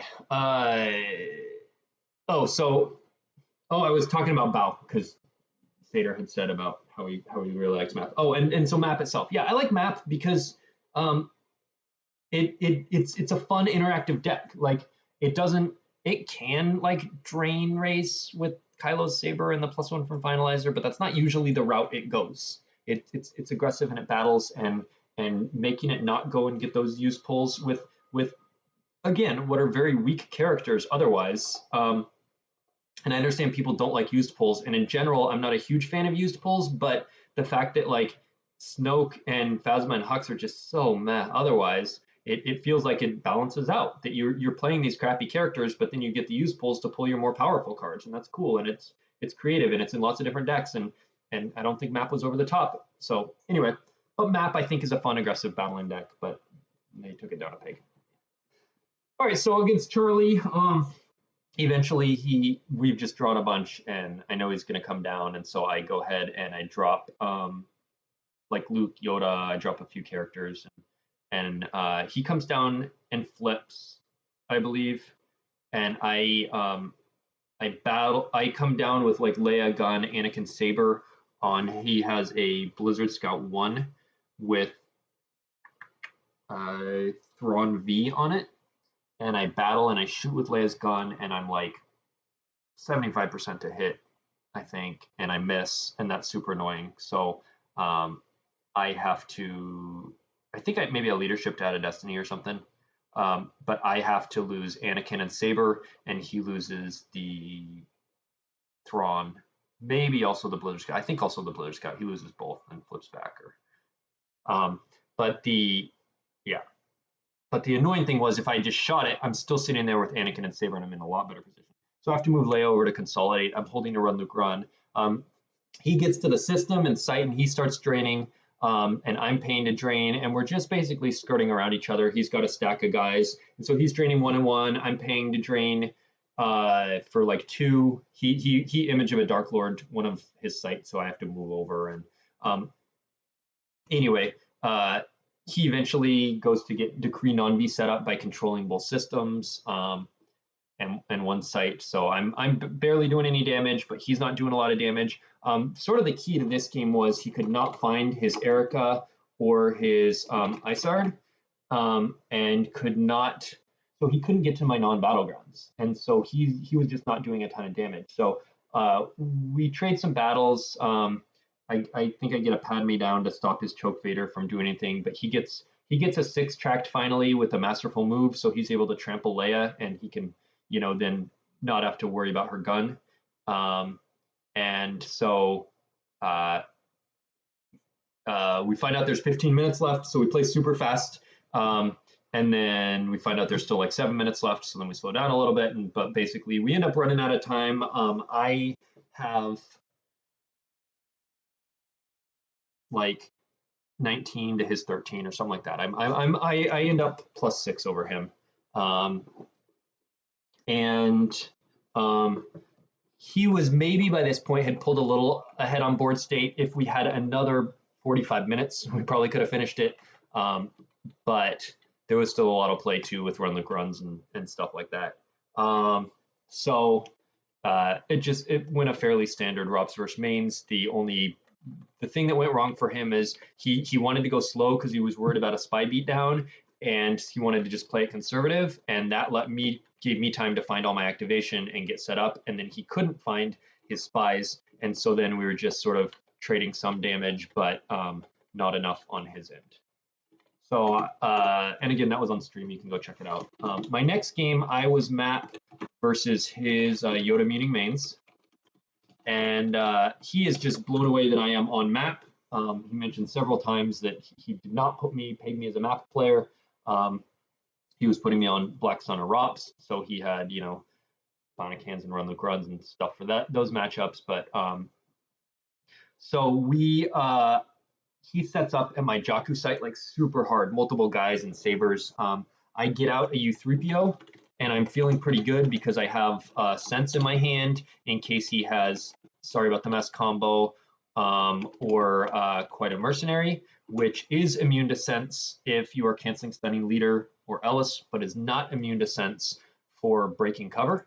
So I'm like, if he gets either of those counter cards, I will just sense it, and U3PO will just sit blocking his drain. And I went to my Hosnian Prime system with Finalizer, so I'm draining for 3 there, and I'm feeling good. And then he deploys like another guy, like Leia, Gun, and then Rey, and then used pulls, and plays Corrin. And I'm like, crap, well, Sense does not protect against Corrin. So he breaks U3PO's cover, and now he's got like Luke Saber, Anakin Saber, Qui-Gon Saber at my Jakku site. So he's draining 5, and I'm draining 3 at my Hosnian Prime, and he's just stacked so hard. He's got Luke, Anakin, Qui-Gon, Leia with gun, and Rey. And I'm like, F. So I start building up at the system with like Shuttle, Kylo. I don't play this Kylo Saber because he has Disarmed in hand. And so I'm like, my first Kylo is just going to die anyway. I'm going to play like, I'm going to play Asajj. I'm going to play some other weapons and hopefully force him to burn his Disarmed. But I had the Saber in hand. I was like, I'm just going to wait on the Saber. So I get Aura, or not Aura, Asajj down, and maybe Aura and like Dr. E and what's his name? Pride, and I land Kylo. And then I play You Are Beaten on the Leia, because my biggest worry is basically if he goes like Leia with gun to shoot Dr. E and then just like hits everybody else or whatever. And so he plays like Padme. So I You Are Beaten Leia. So he plays like Padme, who will work because he has Anakin there. Maybe he doesn't have a Luke yet. I don't remember. I think he has Old Man Luke, but he has Anakin at least. So he plays Padme to get the Destiny Nutrition, and he battles. And I want to say he swings with Qui-Gon or Luke or whatever. He swings at one of the like troopers, and he hits them. And I pass on using the Kylo effector or whatever because I want to protect Dr. E and I want to protect other stuff more. So I hit Anakin or Luke. I think it was Anakin who had meditation on him. It must have been Anakin, and operate. And so then and then he swings, and I think I cancel with 2009. I forget to cancel for a second, so we say, oh, he's hit, and then I'm like, oh, can I cancel that? And he's like, oh, well, you saw the second Destiny or whatever, and then it was like he didn't have any other weapons, so there would have been no downside to me canceling. Like he drew 5-2, and I was like, oh, can I cancel the 5? And he's like, well, you wouldn't have known I would have drawn a 2, but then it was like I wanted to cancel not with an interrupt from hand, but with the FN 2009, who there's no downside to canceling the 5, because if he does draw high again and I'm hit, whatever, I have no other use for it. And if he does draw low, then cool, it saved him. So basically there was no downside. He flips 5-2, and I'm like, oh, well, can I cancel the 5? And he's like, well, you saw the 2. And then it was like, yeah, but there's no downside. And so he's like, oh yeah, of course, like that's fine. He understands the logic of like, had I had the time to be like, hang on a sec, cancel, I would have canceled. And so he allows me to do that, which is, a super nice thing for him to do. He could have just been like, he could have been a dick and been like, nope, you missed your window. And it would have been like, okay, well, the window was a little small. But he was like, yeah, that totally makes sense. And, I obviously cancel there because there's no reason not to. And so it just does suck for him that he drew the 2 after that and missed. So he misses Dr. E. and that was all his weapons was hitting a trooper. I think his first action was to Padme, and then I hit Anakin, and then he had two sabers, so he hit a trooper, and then I canceled on the Doctor E hit. So he only ended up hitting one dude in that battle, and I flipped 3 Destiny because I had like Phasma with the trooper ability and Hux, but not Hux, but Pride was with Rey. So I got 3 Destiny, and I flipped like 4, 4, 5, and then Pride was adding like 5 to attrition. I ended up getting 19 attrition. And he flipped, and so I lost quite a few stuff too. But then I think I had to lose like 2 characters to attrition plus the one that was hit. But Dr. E crucially was still there. And so then I was able to play like Kylo's saber. So that was his battle. Leia is still you are beaten onto the end of my next turn. So I am able to deploy Kylo's saber and a couple more guys and battle and hit and operate on someone and use the Kylo cancel and the to stop a hit. And basically I'm able to clear off everyone but Leia, and I'm still, and this time he does hit Dr. E, I think. So he hits, my first action, I swing and hit Qui-Gon maybe, or Luke or something. And on the 19 attrition earlier, he lost like Rey and Corrin and Luke or something, whatever. I'm able to basically hit and operate on a dude. He hits Dr. E, and then I lose a couple guys to attrition, but he's cleared out everyone except Leia, and I'm left with like 3 or 4 dudes.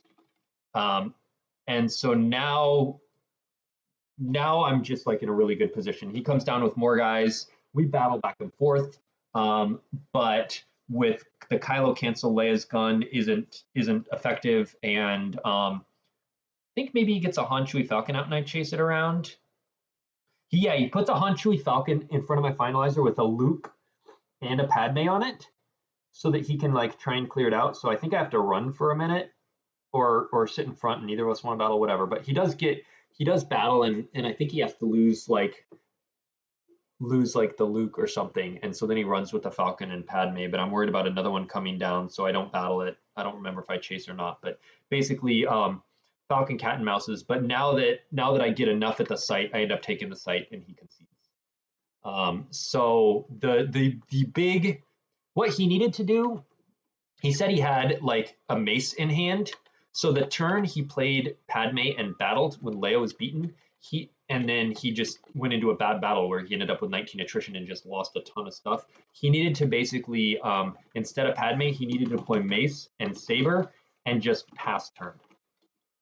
And then on my turn, yes, I get first action with Dr. E, but then we do the big battle and he loses some stuff. But then the next turn, now it's his turn, and Leia's back in the battle with multiple guys there. It was only because basically 2 battles I was able to clear him off. The battle on his turn where I got 19 attrition, and then the battle back on my turn where I got to Dr. E, a dude, and then killed the other stuff, and it was just the you were beaten Leia versus 3 to 4 of mine left. Instead, if he's holding mace and saber, or he's down there, he gets 2 extra swings, and basically if we come down, if I battle, and even if I still get great destinies, which isn't guaranteed at all, I hit and operate on a dude, but he'll get 2 more swings. Even if I hit and operate mace, he gets 1 extra swing versus the other battle, and then he loses a couple dudes, and then Leia's suddenly alive, and he still has a couple dudes, and he gets the Leia Dr. E and hit, and then probably at the end of that battle, he's left with, maybe not 3 or 4, but like 1 to 3 guys, and I'm left with nobody, and his guys are obviously better, and he'd be way ahead. So it was a turn where he basically was like, I've got enough, it's go time, Padme battle. If he had gone mace saber pass, he would have been in a lot better position and probably won the game. Carl, were you worried about the matchup with your Pyre deck? With only 1 location, I assume you don't want to go to Jakku. Sometimes the best battles are the ones you don't initiate. Yes, sometimes you should not battle. A lot of times you should not battle. Sometimes you have to take that risk, but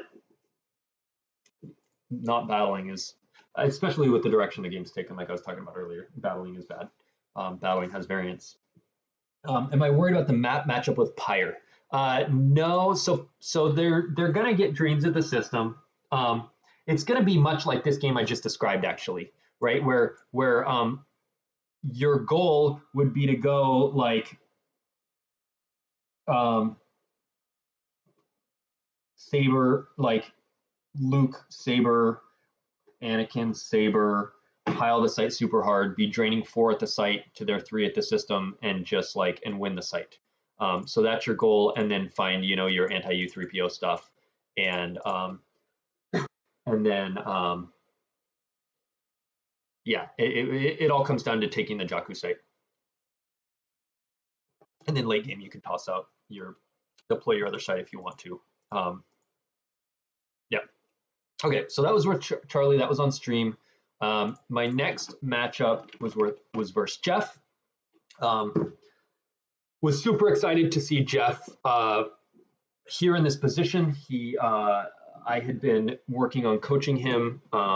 He approached me in about March of 2021, saying like, "Hey, I came back to the game a couple of years ago, and I'm, like a fairly average, about 500 level player, and I want to get better." And so there had been this thread on the Star Wars card forums someone started about like a mentorship program, and they were like, "Hey, does the PC have any sort of like mentoring type program?" And I posted in the thread, I was like, and everyone was like, "No, not really." And I posted, I was like, "If something like this gets started, I'd be interested in either being a mentor and coaching someone, or being a mentee and getting advice from someone better than me." And so I posted that I'd be interested in this. That was back in early 2021. I had just won my first Worlds, and so I posted this, and nothing. That thread fizzled out. Nothing really came of it. But Jeff messaged me privately, and he's like, "Hey, I saw you posted this, that you'd be willing to," and he's like, "Will you help me?" And I was like, "Yeah, cool." So we spent a lot of time talking about decks and lines of play and how to think about the game and control versus beatdown, and like ins and outs of like tracking. I sent him like a 30 or 45-minute audio on just 3PO, the naked 3PO, how best to utilize them, all the different ways you can. Like, people think it's like you put down a card and draw one, cool, and you can just count where that is and track that one card. Like, yeah, but there's so many more layers and depths to that. Anyway, so we've been talking and stuff, and one of his goals, we were talking at the beginning of 2022, Star Wars goals for the year, and one of his goals was to top 8 a major. He had been growing a lot, and it was like, all right, cool, let's push it to the next level in 2022. His goal was to make a top 8. He couldn't make it out to the NPC in January, but he went to Indoor, and he made a top 8. And not only did he make a top 8, he won the whole event. So I was super excited for him. Basically about as excited as could be, more than if I had won the event. It was like him or a Team 5 guy winning the event. He's basically pseudo Team 5. He tests a lot with Hayes, and he and myself, and we talk a lot. And so anyway, I'm super excited for him. And then at this event, he made the top 8 cut with a 6-2 day 1 record, and then he won in his first round against Greg Shaw, which obviously Greg Shaw is a phenomenal player, and so him beating Shaw was really cool. And basically seeing Jeff get into the top 4 once again after winning the last major really validated those results, and he's definitely growing a lot, and still, and we're working on some of the stuff we talked about earlier in this video about widening the range and lines of play and things like that to help push him up to start to more regularly make top 8s. But back-to-back top 4s and a win is incredible. So super pumped for him. But now we have to face, which I know is going to be a tough draw because he is a very good player. So game 1, he was the higher seed. He picks Kwai Muning versus my map, and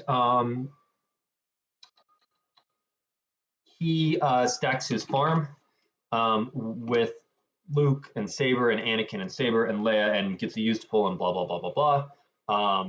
Gets a bunch of used pulls. I go to Finalizer to Hosnian Prime, and I go Kylo, Saber, Shuttle, etc., etc. to Jakku site. So I'm doing 3-2, and he's draining for like 3 to 4 because of his lightsabers. I think he was draining 3. I think there's one natural icon, and he had like 2 sabers. So he's draining 3.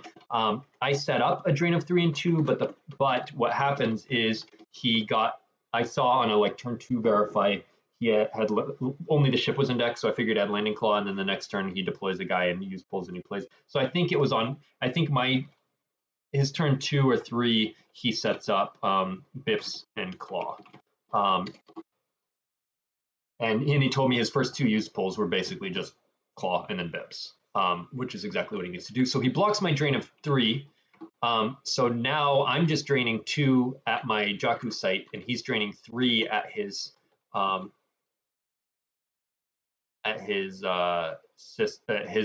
Lars farm. And we're both draining free because he can detach and blah blah blah. And he throws a Baragwin on the thing, and he also then gets out like a Rose and a BB-8, so he's just like way ahead in the damage race. I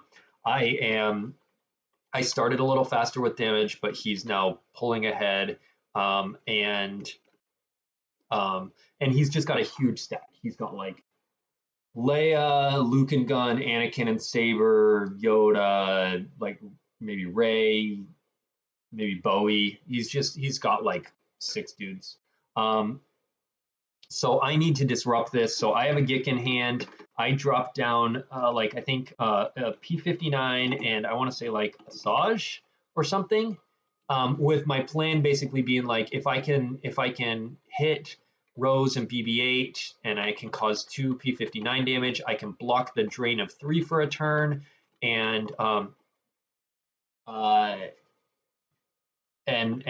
basically start getting the math a little better. Also at one point I top decked. I was playing double Ellis. I top decked 1 Ellis. Oh, I never pulled up the lists for my day 2 decks. I wonder if I should sidetrack for a second. And let me do that. Let me do that. Talk a little bit about decks. So we'll pause where we're at in this. Not that one. What is that? This one. Map. Let's do this map.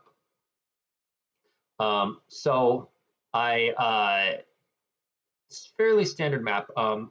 Some of the interesting wrinkles are I like U3PO in the sense to protect him versus some of their stuff. I did double Ellis because not a lot of light sides are playing Insurrection right now. No Idea has Insurrection, but otherwise Old Allies doesn't, and QMC doesn't, and mains don't. So double Ellis seemed really good. I did Suns down Too Cold for Speeders to hurt speeders in Old Allies. And then the other wrinkle that this has versus other previous maps, so it's got a laser cannon battery that helps in space against shooting down stuff against Old Allies or QMC or Diplo. The other thing that's an interesting wrinkle about this is most map decks before this ran Finalizer, Shuttle, and Steadfast. And this does not run Steadfast. We decided this was a Haze innovation. Switching to Vengeance and Death Squad and Ozzel. Ozzel obviously gets pulled with Command and can use Command, but also gets pulled by Death Squadron assignments if you opening hand the Vengeance or whatever. But we didn't like just having to float Steadfast and hope you draw into it, or maybe use a used pull to get it, having twice the ability to find Death Squadron assignments or Vengeance or whatever. So if you are doing a force push, it's more likely one of the 2 will be active. Or if you're doing a used pull, it's more likely one of the 2 will have been, instead of just having 1 kind of floating around and being stuck in your reserve. So I think that will likely be more the standard going forward. But so that's the sort of a wrinkle that's a little different than other standard maps. But so this is the map I was playing. Barrier's big right now, so Blast Door controls, and of course accelerates to grab that. Besides the bridge, Yab. I mentioned early in the game against Charlie, that was played with Asajj. I had saved Kylo's saber in my hand, so he didn't get disarmed, but I played down Asajj. I think I know Escaped 4, if I recall correctly, but I probably don't. and you were beating Leia. So this is my map. I had gone down to the farm with some guys, and so anyway, I was saying back to the game with Jeff. I was saying with Ellis, I had top decked one of the Ellises earlier in the game to one of his drains, and I attempted to use the other one to go over to his like Boss Nass or JCC or whatever, and he used quite a mercenary on it, and that part is immune to sense. So I lost my other Ellis trying to go wider to help the math, and so I was basically stuck at Jakku, and he was not. He had both Odin and a Navarran.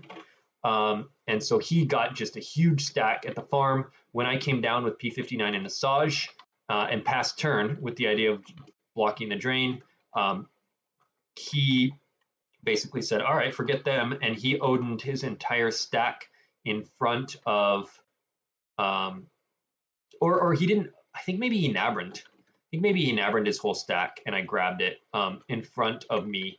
And then he used Sorry combo and he like killed one of my characters, or maybe he didn't kill them. Maybe I used Kylo cancel, so it didn't. But then, so he did that in his control phase. He like Nabrand, sorry about the mess. And I think I Kylo canceled. I don't think he killed a guy. I think I Kylo canceled, or maybe I had the imbalance combo. But anyway, then he Rose retrieved it. And so now, and then he just like maybe deployed another guy or whatever, and he just passed turn. So now, I had spread to the other system at this point. So I had the finalizer with the attached Bips and Claw at, I had Vengeance at Hosnian Prime and Finalizer at Jakku. So they were both drains of 2/2, but Claw negated one of them. So I was doing 2 in space and 2 on the ground, and he was doing like 3 plus Rose plus BB-8, so he was doing 5, but he also wanted to maximize differentials. He didn't want to just eat 4 and net 1 each turn and grind us way down. He wanted to maximize differential. So he Nabrand over in front of me.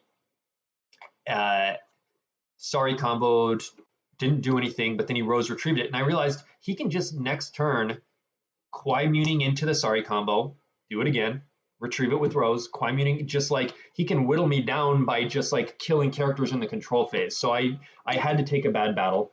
At this point though, because of the drains of 2 in space and the drains of 2 at the Jakku site, I have whittled him down. So I have to battle because he's just looping that stupid Sorry combo.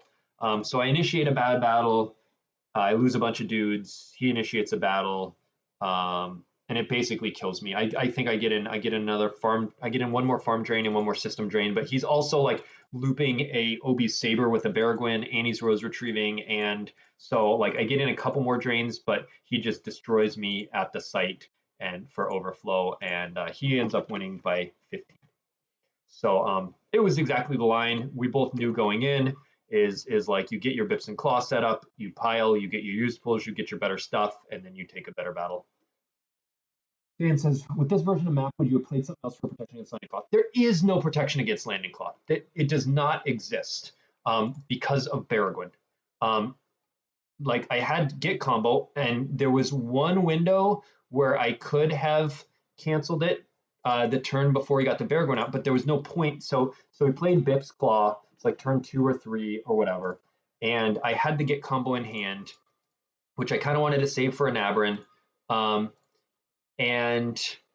I also kind of wanted to save for a beatdown, like because I was going to go wide to his non-battlegrounds, and if he got a beatdown, whatever. So I was like, I wanted to save the Gick, but there was a turn where I could have Gicked, but all it would have done is broken the cover. Bips would have been sitting there at the system alone. He would have retrieved it with Rose. Actually, I don't think he had Rose out, so maybe he would have just walk-linked to retrieve the Claw, and then he would have deployed a guy, pulled it from use pile, and deployed the Claw again. And I would be sitting there with the Gick in my lost pile. Ray was his agent, and she was sitting at the farm, so I wasn't flipped. I couldn't stack it. And basically, all it would have done is make him deploy another guy and do a use pull and pop his walk link, and then he would just deploy it again. Like, and then that turn, the next turn, so I didn't do it, But then the next turn he deployed a Bear and he also deployed a guy in useful, so he totally could have just done the like, cool, you canceled it, my turn, Walkling, retrieve one, deploy a guy, play with claw again. Like, but then he deploys a Bear on the ship, and now there's literally nothing. I could Gick in the next turn. He doesn't even need to get a useful to get it back because he doesn't need to retrieve it with Bear. He can just swap with a Bear. He used the second part during your control phase, exchange a card for a weapon or device. So he can just take any card in his hand, swap it for the claw, and deploy the claw again. So I mean, even if you do something that cancels it over and over, like what's his name? The guy who cancels Landing Claw. Godhurt. Even if Godhurt was in the deck and I got Godhurt out so that I could just cancel it every single turn, then he would just Baragwin swap for it, and I'd cancel any Baragwin swap. It would cost him, he'd net lose one every turn having to do that swap. But it's blocking a drain of 2 to 3 and letting him drain free, so he'd be totally happy losing one. And that's if I had Godhurt and found him. So then you'd need something to make it so they can't attach, like the deflector shield generators, which says landing starfighters here may not attach. But even if I had that and I deployed that, he would just leave it attached and block the drain. He wouldn't get to drain free, but he would just block the drain. So I'd still need something to cancel it. So I'd still have to have the Gick or the Godhurt. So now I need a 2-card combo. Okay, let's say I find both of those cards. I find the deflector shield generators and I find the Godhurt or Gick. If it's Gick, it doesn't even help because then they just, you know, Baragwin or Rose Retrieve or whatever, and then play it again. So I need Godhurt. So I deploy Godhurt, I deploy deflector shield generators. I cancel it and you can't attach. You know what he does? He flies to the other fucking system and attaches to the other one. It does fucking nothing. Every fucking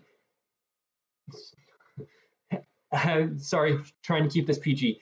Every answer for Claw is garbage because they just go, okay, cool. You cancel it, I just get it back. Oh, cool, I can't attach, I go to another system. Like, you have to have a deflector shield generators at every system. So I would need to be playing 2 deflector shield generators, put it on Finalizer, put the other on Vengeance. So now you can't attach anywhere. Or theoretically, I could have the shuttle at one place, but the shuttle's not enough to fight Bips with. He can throw a character on there, like the shuttle's so weak. So I'd have to have 2 deflector shield generators, get both them out. And even if I Gick, he just gets it back, attaches again, and just leaves it attached to block a drain. So I need a continual canceller like Godhurt. It's just like, it's so dumb. Landing Claw is the dumbest card. It should 100% be shielded. There's a counter coming out. It's No Escape V that I've seen that is just another fairly ineffective counter. Anyway, Landing Claw design, it's like back in 2015, 2016, where design kept doing like, let's make another counter to TTO. Oh, that one sucks. Let's make another counter to TTO. Oh, that one sucks. They finally made Relatively Unprotected. That's a decent counter. And guess what? TTO pops up every now and then, but it's not nearly as dumb. And it's not nearly as tier 1 as it was for a long, long time. And design keeps doing the same mistake with Landing Claw. Let's make another ineffective counter. Like, all right, cool, like, great. So anyway, yes, Dan, I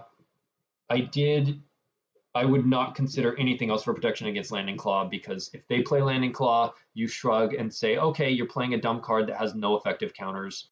Dumb in terms of like the NPE-ness, not dumb in terms of the strength. It is a strong card. It's not a bad card at all. But it's like, all right, you're playing this NPE card that has no good effective counters, because every counter you play for it, you just Baragwin solves it. And I can't go kill your Baragwin because it's hiding on the ship itself. So, oh, wait.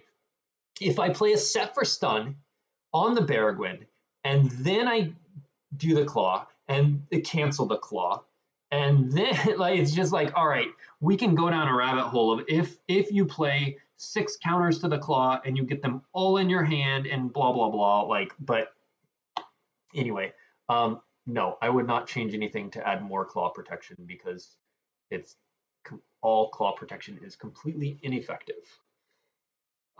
Never seen me this animated. Yeah, Claw is just so dumb. I've gone on much longer rants than that one about Claw. Anyway, all right. So that game, Jeff wins by 15. I guess I could put this as minus 15. And so the next matchup, he is Black Sun versus my Pyre deck. This one is one that can go either way. I know I probably want to get a beat down. He knows he wants to go wide to my non-battlegrounds. So turn one, he does like Shizor and Vigo, and he flips. Standard setup. Activates with wipe. And my turn one, I think I got the JCC or maybe a 2-0, whatever. I got a little bit of activation, and I drop Luke in front of him. Luke Rebel Scout. I need a hug. Yeah, Landing Claw makes me need a hug. You are right. Landing Claw is ridiculous. And it's the ridiculous part about it is not only does it block a drain like Undercover Spies do, and Undercover Spies are fairly dumb, but it also lets Light drain for free, getting around Battle Order, which is universally agreed of as dumb, getting around a very crucial shield. And it gives him a second battleground for stuff like Coward. So like, you can't even be like, oh, I'm going to Coward your retrieval with the Baragorn, because they're like, I just break the cover, and oh, you're only at one site, but now you're also at a second location because now your cover's broken, and now you're at a second battleground, you retrieve with the Baragorn, attach again. Or like Rose was sitting in his farm. He's only at one site. Normally Coward would shut that off, but oh, I break cover in control phase, I drain free, I retrieve with Rose, and now I reattach. Oh, I'm back to one battleground. Oh well. It's so silly, the fact that not only is it Undercover Spy, it also gets around multiple shields in terms of Battle Order and Coward. Such a dumb card, and I don't know why they don't just make a really effective counter. Why they don't just go like, boom, first of all, just shield it. But even if they don't shield it, even if you're like, no, we like this in the game, then make some effective counters, not just like Landing Claw cannot attach. Oh yeah, great, that's real effective. Because like, whatever. I need a drink. Yeah. I don't know how anyone, like, how do you argue with anything I just said and be like, no, Landing Claw's healthy for the game. Landing Claw's, it's really good to let Light block a drain and get around two crucial shields. That's good for the game. Let's just make the counters for it mediocre. How could anyone like think that? I don't even understand the line of thinking of like, I don't know, it's dumb. All right, anyway, we're going back to Pyre, Black Sun. We're done with Landing Claw, hopefully, until someone type something else in the chat. And you could argue Baragorn is a problem. You could argue the Baragorn is a problem. And Johnny Chu has said after he won Indoor in 2018 with a Baragorn Space Hidden Weapons deck, he said Baragorn should just be shielded because he thinks it's dumb. Everyone, a lot of people think Baragorn is dumb, and I don't disagree. Baragorn is the problem, but even without Baragorn, it's still just pretty dumb, because even if he didn't have the Baragorn and I had gone get combo to cancel, like I said, he would have just walkling, use pull, deploy it again. Or you just Unita it, or you just like, I mean, there's so many ways. I had JNAP, I had in It Worlds, now this recollection is now 9 months old or whatever, so it's probably not going to be exactly correct, but I did a tournament report for that you could look up that would have more precise. But at Worlds, I went 6-2 day one. One of my two losses was with Walker, Bestman Walker, Tiggerwatt versus JNAP's Prophet, and I wasn't playing Decree V, so he was able to just spread and get in like 3 Prophet damage a turn, and he had Claw on a Y-wing, so he's blocking my system draining. He just like, it wasn't a close game. He destroyed me. But I canceled Claw. I did have Godherd in the deck, and I canceled Claw 3 times, and he kept deploying it because like one turn he walklinged it, and then like used pull it, and another turn it wasn't Onita, but he did something else, and basically he was able to just get it back a few times. So even though I would like cancel the next turn and cancel the next turn, I cancel it, and then he drains free, and then he gets it back and plays it and cancel it, and he didn't have Baragorn. He just like, I think he had like a walkling retrieval, maybe a Prophet retrieval. I think one turn he like battled with, no, he couldn't have battled with General Leia because then he couldn't have got it out again. But then he like used pull to Einbats it, and I don't remember what else. Anyway, he got out Claw like 3 turns in a row, and that was enough to just put him so far ahead. And then he just ended up like landing the stupid Y-wing and putting it with a guide down at a site or whatever so he could lose it so he didn't take a bunch of overflow in space. But it blocking the drain for 3 turns and giving 3 turns of free drains was more than enough. And that was with God Hurt. So yeah, it Baragwin, I think Baragwin is a problem. But I think Landing Claw is dumb independent of that.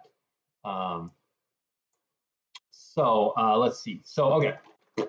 Standard Black Sun setup, flips, wipes on my turn. I get like a location or two, and I spend all 6 of my opening force because I get 2 for the Pyre site, I get 1 for Walkling, I get 1 for myself, and I get 2 for the 2 sites he's put out, Shizor's Palace and that pulled like the other site. So I get 6. I deploy Luke Rebel Scout in front of him, in front of the Shizor Vigo, and he thinks for a minute, and it uses up all my force. And he thinks for a minute, and you know, he's obviously got 1 force because of wipe. He's got a barrier in hand, Shizor's Bounty, whatever. And he thinks for a minute, and he asks me, he says out loud, he's like, Luke can't battle free, right? And I'm like, nope. And he's like, you could have their tracking us to activate 1. So he thinks about it. He says that out loud. He thinks about it, and he decides he gets greedy. He decides he wants to save his barrier. He thinks I'm just basically dropping Luke in front of him to force action, and he'll just be able to move away. And obviously dropping Luke to flip him back, and he thinks he'll just be able to move away. So he declines to barrier. So at that point, I use Cytor and I pull Luke's Saber, and then I use like my father in order to put down a card from hand. It was like Alea's gun that I had in my opening hand. And he's like, oh crap, he forgot about like my father. And so this was the crucial blunder that I'm sure he will never forget again, but he forgot about like my father letting me put down 1, and the fact that, you know, you can only pull a Saber or put down 1, but because I had Cytor, I could use that for the Saber. Oh, we never went over this deck. Let's do that now. Pyre. All right, so here's the Pyre. We talked about it a little bit. We talked about how I played it versus Charlie. It's an anti-Shadow Collective build, so it has disarmed, it's got double deflection, and it's got double Navern. Had I faced Fred's Dark Mains, I think those things would have helped a lot. It's more geared for battling. Versus Rops, it has the Bionic Hand and the Run the Grun. It's running 1 of this Leia, because she's really good, and 1 of General with a puller. So you have lots of Leia outs, 3 different ways to get Leia, plus her gun. And then, of course, Anakin's Saber can go on Anakin or Rey, or theoretically Luke, but you have 2 sabers for Luke. This stops Luke from getting disarmed. And yeah, so it's basically like you want to, and then you've got, for space decks, you've got 1 of this interior that you, and then against other space decks, Verge gives you a Battleground site, and Set Your Course gives you a Battleground site. So you go to their Battleground site, you go to here, you get Rose and BB-8 set up, and you just try and grind down damage. You don't have the ship, but you get down as much damage as you can. So yeah, it's a mains deck, you know, standard Clash, Sorry, Speaks, and Wisas, and that sort of stuff. Yeah, Jeff will never not bury Luke again. Another stupid card like my father. It was much worse. You should look at the playtesting threads. They did open playtesting on set 2, and never again because Fred and I came out really strongly against like my father. It was way stronger, and then it got weakened a lot during the playtesting, luckily, and then to what it was for years, and then they changed it again to only go if you have an indoor site. So now it's a lot more fair than it was, but yeah, for a long time it was very strong. I mean, like we saw during the Naboo worlds, Throne Room with like my father was big for a long time. But now Throne Room can't play that, and then they made Throne Room can't play this. So now Throne Room doesn't exist, and now Dark is better. So anyway, here's the Pyre deck I played. So I put down a card with like my father, and I paid 1 to battle. And I swing and hit Shizor, and I Sorry combo Shizor, and he attempts to sense, and he misses. He draws like an Uda Guda, so he misses the sense. Shizor dies. Now it's just Vigo versus Luke. I draw like a 5. Luke adds 1 with like my father is 6, so I'm power 12. His 3 is 9 difference. He forfeits for 4, so he feels like Vigo and 5. What is the 61st card for this deck? Joe, till Kindle Throne Room doesn't exist. Well, yeah, Throne Room doesn't exist as a tier 1 deck. It exists as a fun deck. What is a 61st card? Second Padme, probably. I mean, so it depends on what you expect to see in the meta. Second Padme is really good against walkers because you can throw her with one of your Skywalkers and get an attrition destiny and clear out stuff, which is really good. Landing Claw, and Bips. Yes, you could totally slot in a Barragan with these green cards. It depends on what you expect to see. So this obviously is tailored for Shadow Collective and ROPS. If you expect, and this Luke, if you expect to see walkers, a second Padme, or like Hunt Down or whatever, anything with Vader, second Padme is really good.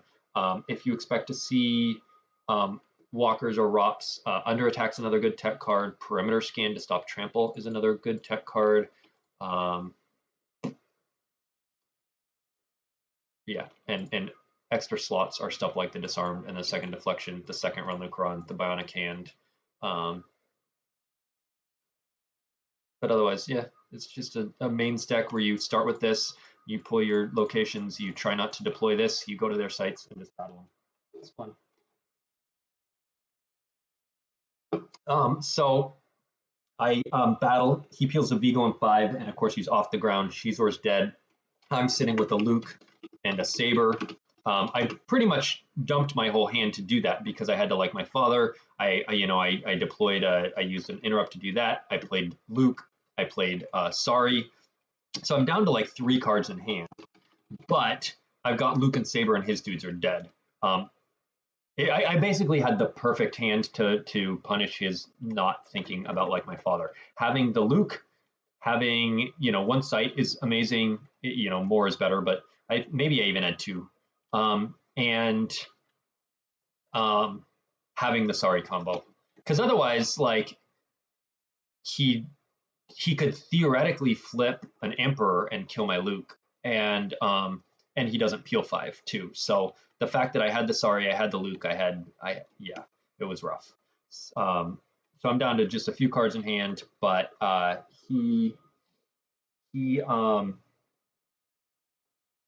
his turn, I think he just draws some.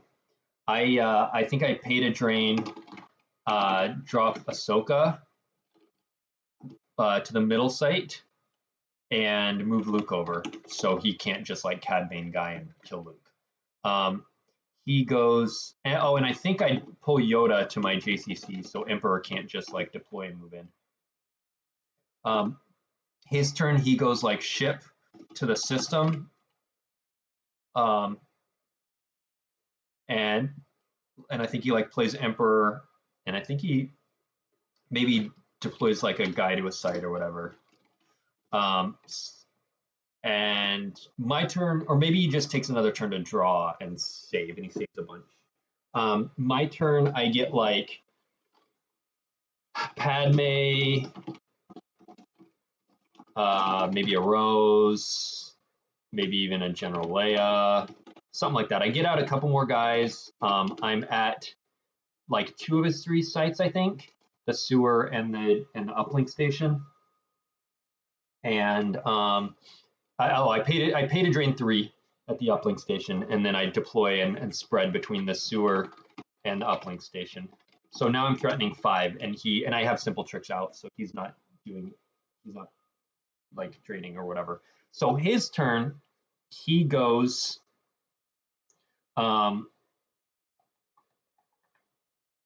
I want to say it was like Aura P59 to the Shizor's Palace, so that he can get a Battleground site, because his goal is to get Battleground site, Battleground system, and then go wide. So he gets some guys to Shizor's Palace. He goes and he's already got like, I want to say it's the Space Cruiser and like Zam or something. No, it definitely wasn't Zam, because Zam's gonna come up in just a sec. Space Cruiser and like Dengar. I think it was Dengar. Space Cruiser Dengar up at the system. He gets a couple guys down to Caesar's Palace, and then he goes Afra to the Boss Nass Chambers, and he goes Probot to the Pyre site. And the JCC still has Yoda, so he leaves that. So now he is threatening 2 at Pyre, 2 at Boss Nass Chambers, 1 at Shizor's Palace, and 1 at the system. So he's threatening 6 for free, and I'm doing 5, and with maybe a rose, but like, and I'm ahead a little bit because I got this overflow of 5 and a drain of 3 through before this all happened. So I'm ahead by like 8. But if our math is the same and his is free, I'm eventually going to peter out, and I got to win by 15 plus, obviously. So I'm going to do stuff. Dan says, do I make that play without the sorry? Yeah, I think since I have to win by 15, I think I make that play. I hit Shizor, kill the Vigo with attrition, and basically hope he doesn't draw an Emperor for Battle Destiny to kill my Luke. So I do make the play without the sorry. It was just a lot better with the sorry because I lose sorry in 1, and he has to peel 5. So that's only a net 3, which isn't amazing for sorry, but it also guarantees I won't lose to Luke. So, and then Carl, Sense is another good 61st card. This currently does not play any senses in it, but 1 or 2 senses. Sense is just a great counter card, so that's another one to consider. Hear Me Babies, another one, depending on if I have you now or hidden weapons are big in the meta at the moment. But yeah. So we're now threatening similar damage because I'm doing 5 and retrieving 1, and he's doing 6. And I'm ahead, but not ahead by 15 plus. So I drop Ray to the Ray onto Afra, and he barriers.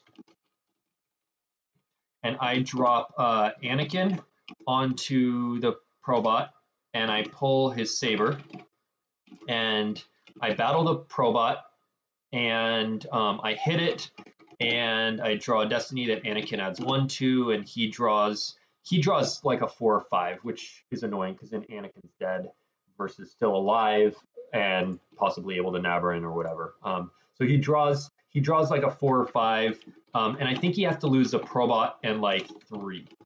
I paid to drain first, so I drained for like 5, and then I deployed Ray, barrier, Anakin, saber, battle. He loses like the Probot and 3. Now here's where the game gets spicy. He does this. So at the beginning of his turn, he does a sewer swap.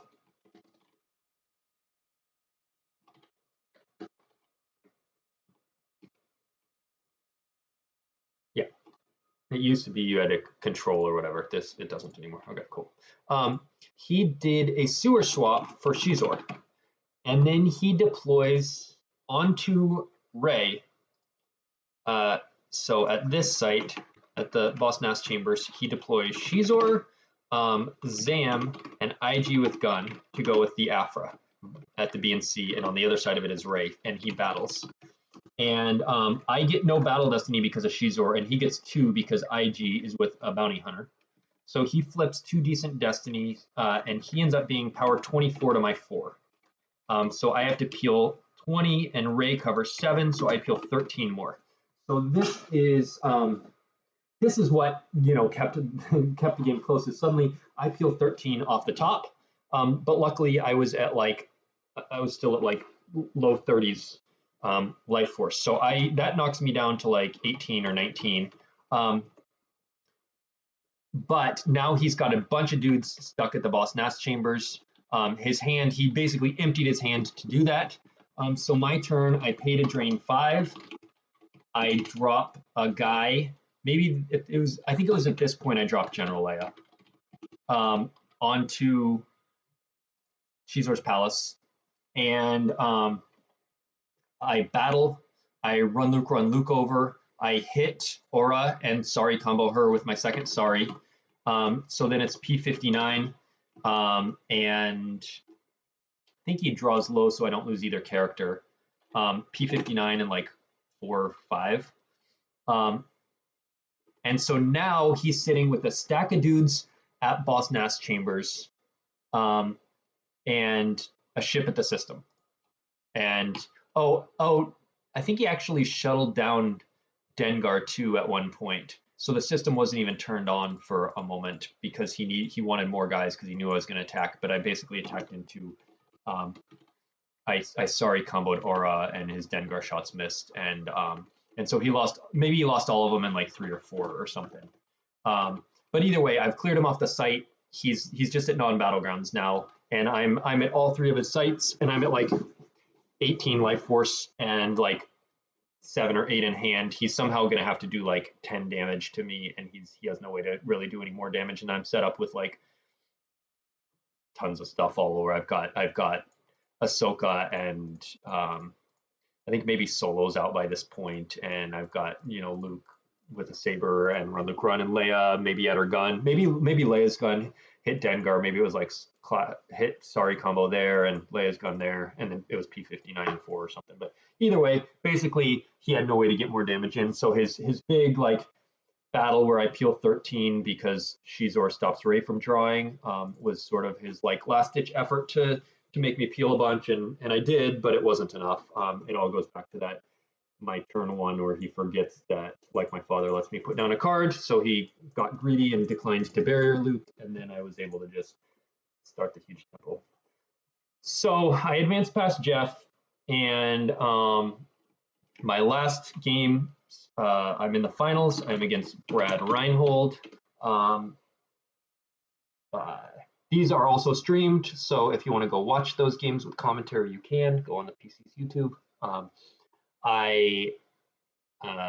For this game, I'm finally the higher seed, so I choose to start with my map versus QMC. This QMC build was not a very good build, so that put me at a big advantage. My turn 1, I have Hosnian Prime in my opening hand. I play Emperor and go to pull the Jakku system, and I miss. And so I decide not to play Hosnian Prime. I have in my hand Vengeance and Grand Admiral Thrawn, and I count my icons, and I'm like, if I deploy Hosnian Prime, I can next turn I can save enough to drop Vengeance and Thrawn and battle his Harkstef and be way ahead in space and guarantee that. But there will be another system out. If I don't drop Hosnian Prime and he deploys a 2-1 site, like the West Gallery, or I think he started Leia's Hut, or the North Corridor, I know he's going to probably pull the 1-0. But if he got one of those in opening hand, or he got the 1-0 in opening hand, or he activates the 1-0, so he has to pull a 2-1, or he gets the docking bay in hand, or whatever, like, then if he gives me an icon, I will have enough to play Vengeance, Thrawn, Battle without deploying Hosnian Prime. So I go back and forth for a minute or two thinking about, do I deploy Hosnian Prime and guarantee the battle, or do I not? And I decide not to play the system and hope he gives me an icon. Oh, hey, Dan, you subscribed with Prime. Thank you. I appreciate that. I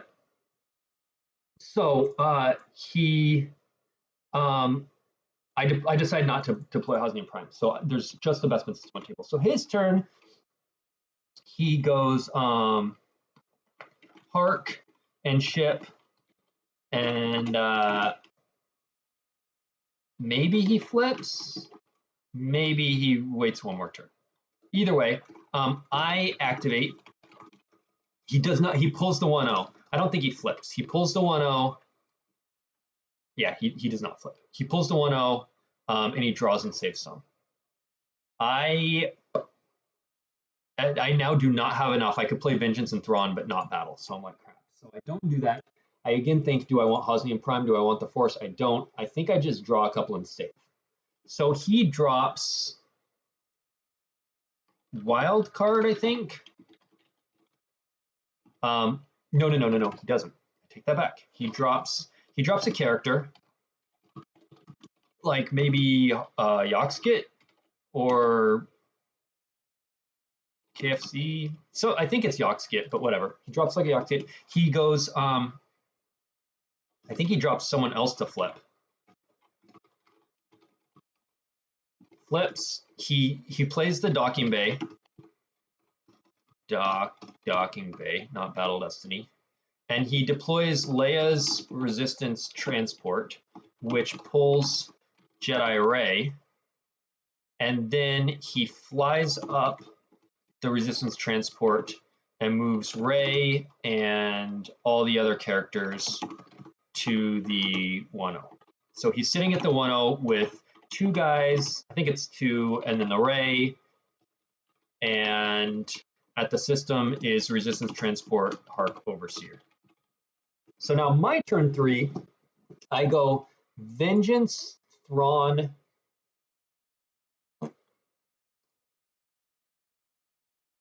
Pride, or Hux, something like that. Ozzel, maybe something. I basically Vengeance, Thrawn, maybe Shuttle Kylo. I think I go Vengeance, Thrawn, Shuttle Kylo, either Ozzel or Dopeld, and I battle. And I draw high enough between the two destinies with the Thrawn. I don't remember if I commanded or not, and the Emperor effect that adds +2 attrition. That I just massively outpower him, and I get a power destiny because of the shuttle. He gets a power destiny for Hark, and he gets a battle destiny, but his battle destiny is low enough that I only lose the utility character, like I lose the Ozzel, I think, and he has to lose 1 ping to Vengeance, 2 ping to Kylo, so he gets 3 direct damage, and then the attrition is enough that he has to lose the resistance transport, Hark, and Overseer, so he's just cleared from space. Dun dun dun. And I'm sitting there with Vengeance, Thrawn, Shuttle, Kylo. I didn't deploy the Saber on Kylo in case he had cracked the immunity of the scrub, or the forfeit value of the scrub, and I had to lose Kylo. I had the Saber in hand. I did not deploy it yet. So I'm sitting at the system with all of this, and he is just sitting at a 1-0. He uses Ray to have me choose to retrieve between the resistance transport and the Overseer, and I place the resistance transport out of play, and I let him retrieve the Overseer. And I think he just like draws. So my turn, I activate 13. I had 1 saved. I activate 13. I do not drain. I pay 13, and I deploy Finalizer. Now there is still no system out because by this point I'm like, cool. I'm just going to dominate Bespin. I get to drain there too. He has to pay to drain. Blah blah blah. So now I have Finalizer, Vengeance, Thrawn, Kylo, Shuttle, all at the Bespin system. And his lost pile, I'm not paying a drain, so his lost pile is still just like 5 cards, but he has to get to the system. So he's doing used pulls. He gets like Han, Chewie, Falcon, I think like wild card. He throws a Yoda, Keeper of the Peace on there to cap us both to 1 destiny so that I can't throw on and command and stuff. But I'm still getting plus attrition with the Emperor effect. And I think I get a Pride out. And so I think he goes to like some sites here. So I go like Pride. And so now I'm getting like +5 attrition. And I also go to his sites. So he has Jedi Ray at 1 site and Obi, I think it's like V8 Obi at another site. And then his scrubs at the 1-0. So these are at like Leia's Hut and the West Gallery. And so I drop Aura, I think it was Aura, onto Jedi Ray, and he plays Path and moves her with Obi because he wants to be able to drain free and whatever. So now it's Obi and Ray there. And so then I drop Asajj, and maybe this is where I dropped Pride, or Asajj, Phasma, Trooper, something like that. And then I battle. I hit one of these dudes with Asajj, and then I draw 2 destiny and clear out the other one. So he loses everyone. I lose like the Trooper. And then I battle in space, and against all this stuff, there's like some scrubs on the wild card, and we're both capped to 1 destiny, but I'm way outpowering him. So he loses again. He loses 1 to Vengeance. He loses 2 to Kylo. He and I lose. I forfeit somebody, and he forfeits somebody. He forfeits a couple guys. So now his next turn, once again, I think now he got Pukamur out to the 1-0, but he doesn't drain because it would have cost 3 force. So my lost pile is just like 2 cards now. It's like a Dopelder Ozzel and like a Trooper. And so I'm just like really dominating the game. I've deployed a fair amount, but I knew I needed to do this because I knew I had that set your course match coming up that I had lost at Endor by a bunch. So I'm trying to be like, how can I just take this game to maximize differential? Oh, also this space battle, I had deployed the laser cannon battery, and he played Keep Your Eyes Open, and so he lost a force plus a Keep Your Eyes Open. So that's another 2 cards lost. His turn, he comes down with an X-Wing gun. So he must have had an X-Wing, I think, on Wedge and Chip. And he plays an X-Wing gun on Wedge and Chip, which I'm worried about him shooting down the shuttle, but he had activated all his force. So he didn't have a destiny. I think he needed to activate it all to be able to actually pull that. And so he wasn't going to be able to battle into me. So he drops the X-Wing gun, and maybe it was this turn he dropped the X-Wing gun and those 2 characters. And so my turn was when I deployed them and battled, and I didn't space battle, maybe. I don't know, but so he ends up with the X-Wing gun. He only has 1 force saved. So I think about battling into it and knowing like, all right, he's probably going to hit the shuttle. He can pay 1 to add 1 to it. It's just maneuver 3. So he just draws a 3 or higher. He's going to hit the shuttle. It won't be immediately lost. But I was like, it's not worth losing the Kylo. So I just, I don't battle that turn. I play the Saber onto Kylo. And I land at the docking bay, and I disembark Kylo.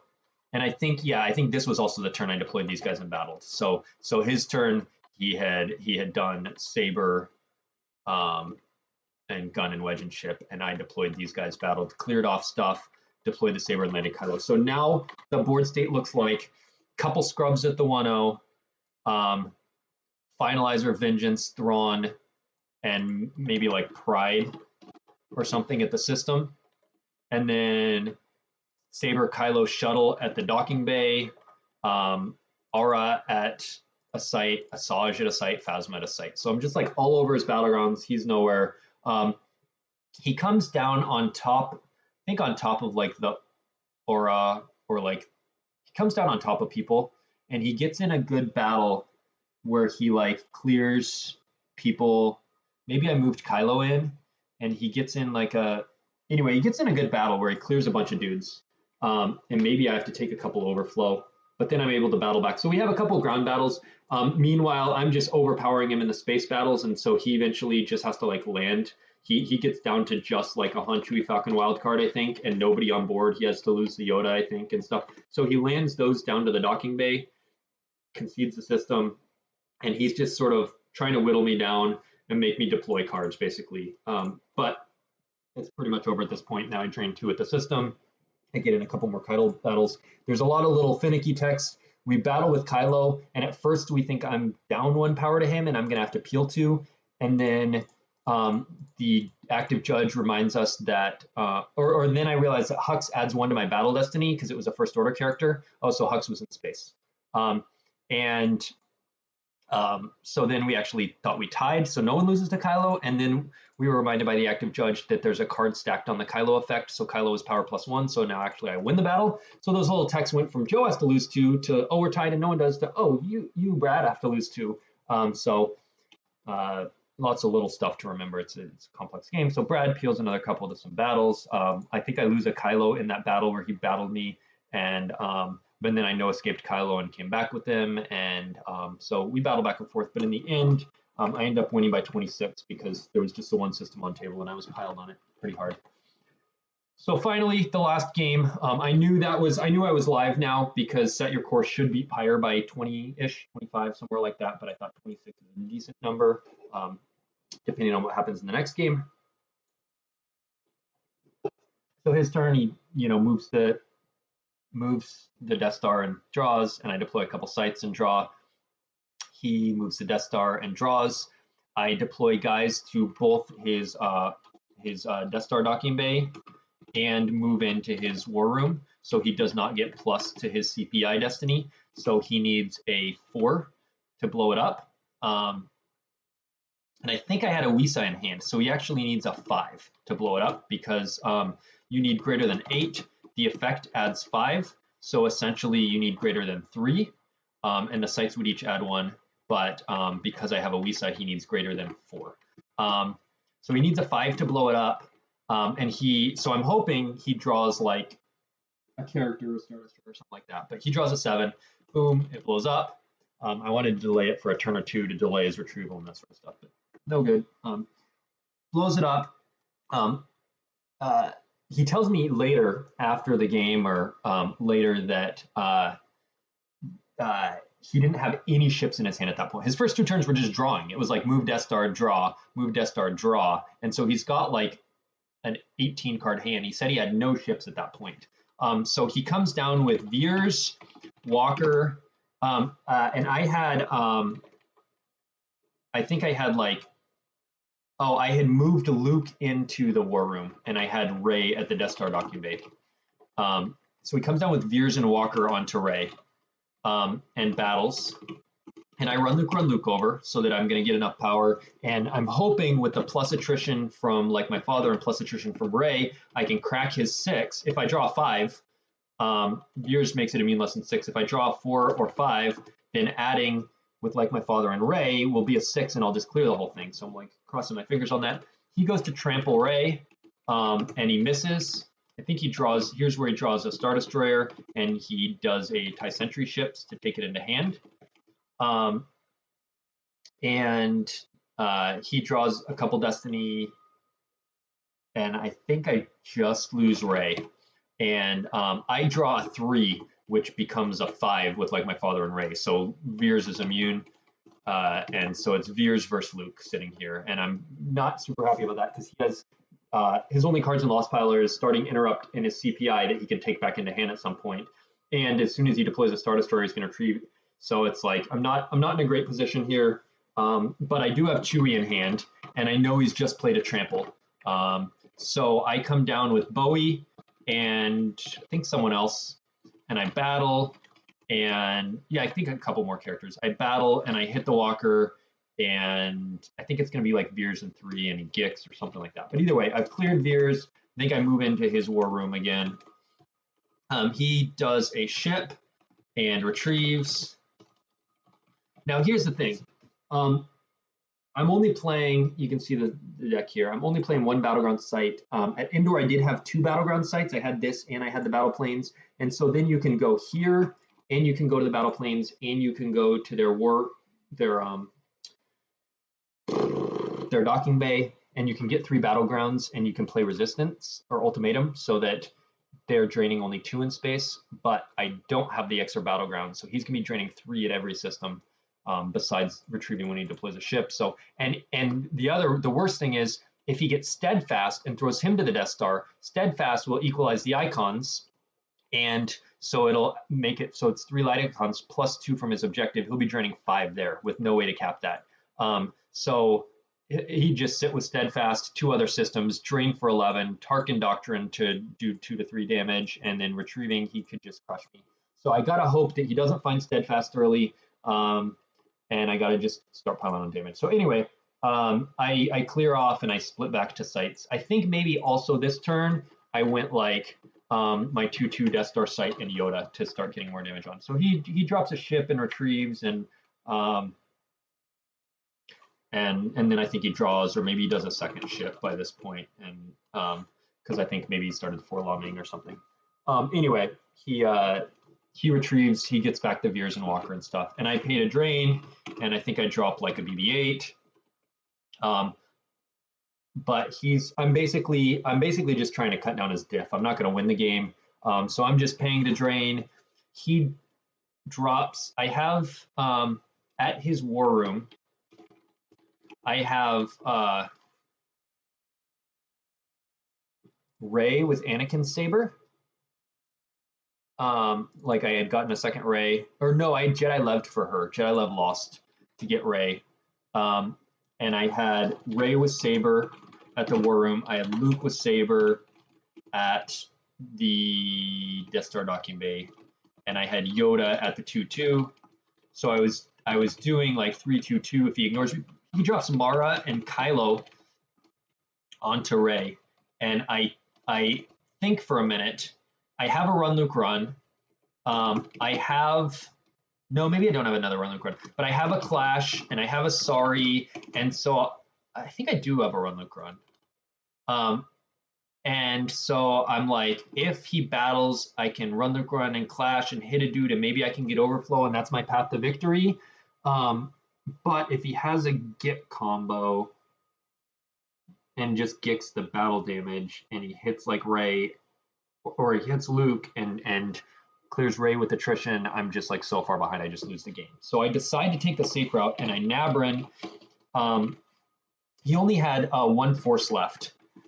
After he had one force to battle with. So before the battle, after he deploys them, he has one force. So I Nabrin Rey. I had like 7 or 8 force saved. I Nabrin Rey to Yoda's site, to the 2-2.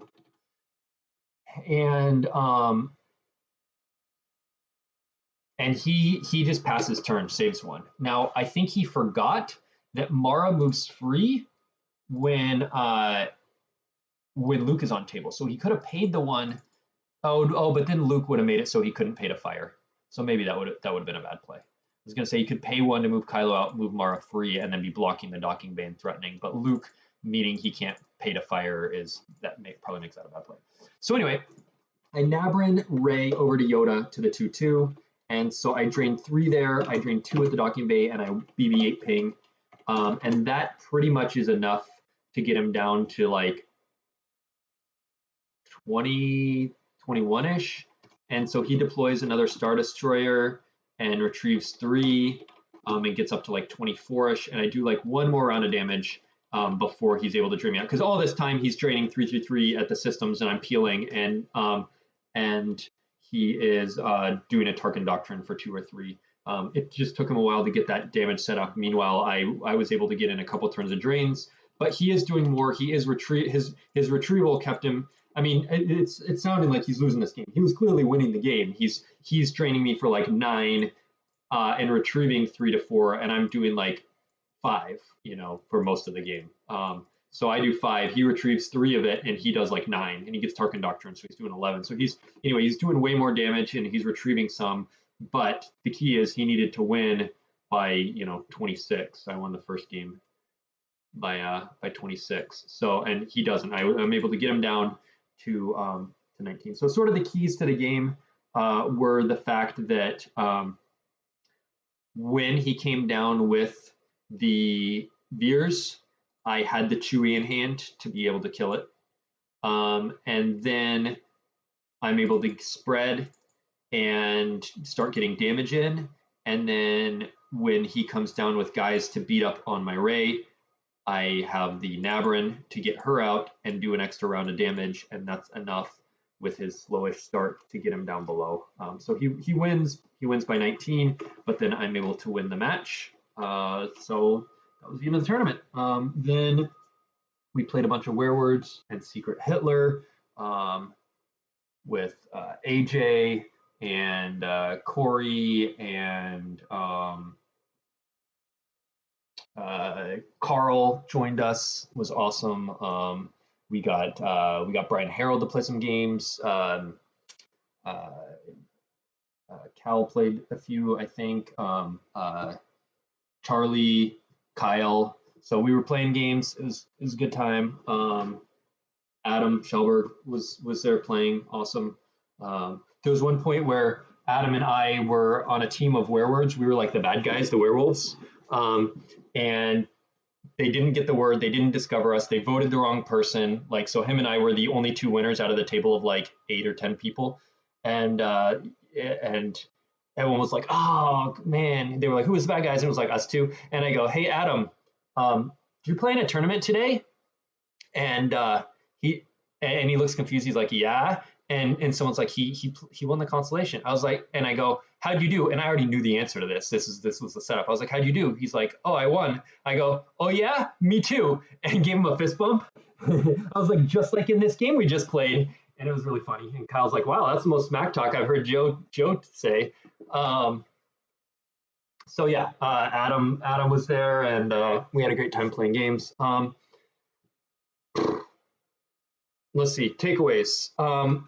Day twos, and I mentioned this in a forum thread the other day. Someone was talking about, like, maybe it was earlier today or yesterday. Someone was talking about how like Old Allies didn't win the Nationals because obviously this Pyre deck was the winning deck.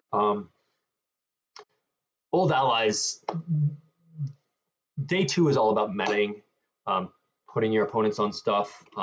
Like earlier when I said I was expecting Shadow Collective and ROPS, and I was expecting Yoda Muning and Old Allies. And there wasn't a lot of Old Allies in the day two one. There was some ROPS, and I did play against ROPS. There was some Shadow Collective. There was Yoda Muning, and I played against Yoda Muning. And so being able to correctly put people on decks, or at least having a good range and being solid against what the top decks are. People can always pivot to weird stuff, but a lot of times weird stuff just isn't good enough. Like Tartag said, Brad should never have played the QMC, and it's true. It was not a good QMC build, but he was trying to pivot to something creative and ended up with a not tier one deck, and that can happen. So going for the I'm going to zig when everyone zags, sometimes it works, but sometimes it's super risky. And oh yeah, and Sater said, yeah, that was stupid of me to say. I don't necessarily think it was stupid. I just wanted to point out a lot of people think that way of like, oh, it didn't win the tournament, but Old Allies was there was 6 Old Allies in the field, and 4 of them made the top 8. And 4 out of 6 is just insane, and I do think it's clearly the best light deck. But it's something I specifically wanted to point out because a lot of times people will take what they think of as this is the deck that won the tournament, this must be the best deck, and it's not necessarily the case. I would not say that that Pyre and Map are the best decks, but they were what I needed to pilot through the top 8. And I think that's one of the biggest advantages my team has. We were texting in Slack and everything the night before. One of the biggest advantages my team has, Team 5, is Hayes and Phil and Eric. Cal and Kyle were there, but those guys were all on Slack, and we were talking about, we pasted a list in, and we're like, here, this, what should we consider? What card should we put in? Should we do Map? Like, Suns Down combo was a Hayes innovation the week before, so I brought some with me. Like, but being able to pivot, having your range be wider on what decks you can play. Like I mentioned, Charlie did not put me on Map. And so being able to pivot to that was good, even though it wasn't the best deck. I felt it had pretty good matchups. And yeah, so Worlds, I think, like I mentioned earlier, I don't expect the meta to be very different from Nationals. So you can start your prep now. Last Worlds, there was a big shift because Communing came out about a month and a half before it, and I think Communing right away was like, all right, Communing's going to be the deck. And sure enough, I played Communing both days of Worlds and won with it. But here I'm looking at Lothal, I'm like, nah, maybe there's a build there, and like I've got, but I don't see it as like this is immediately tier 1.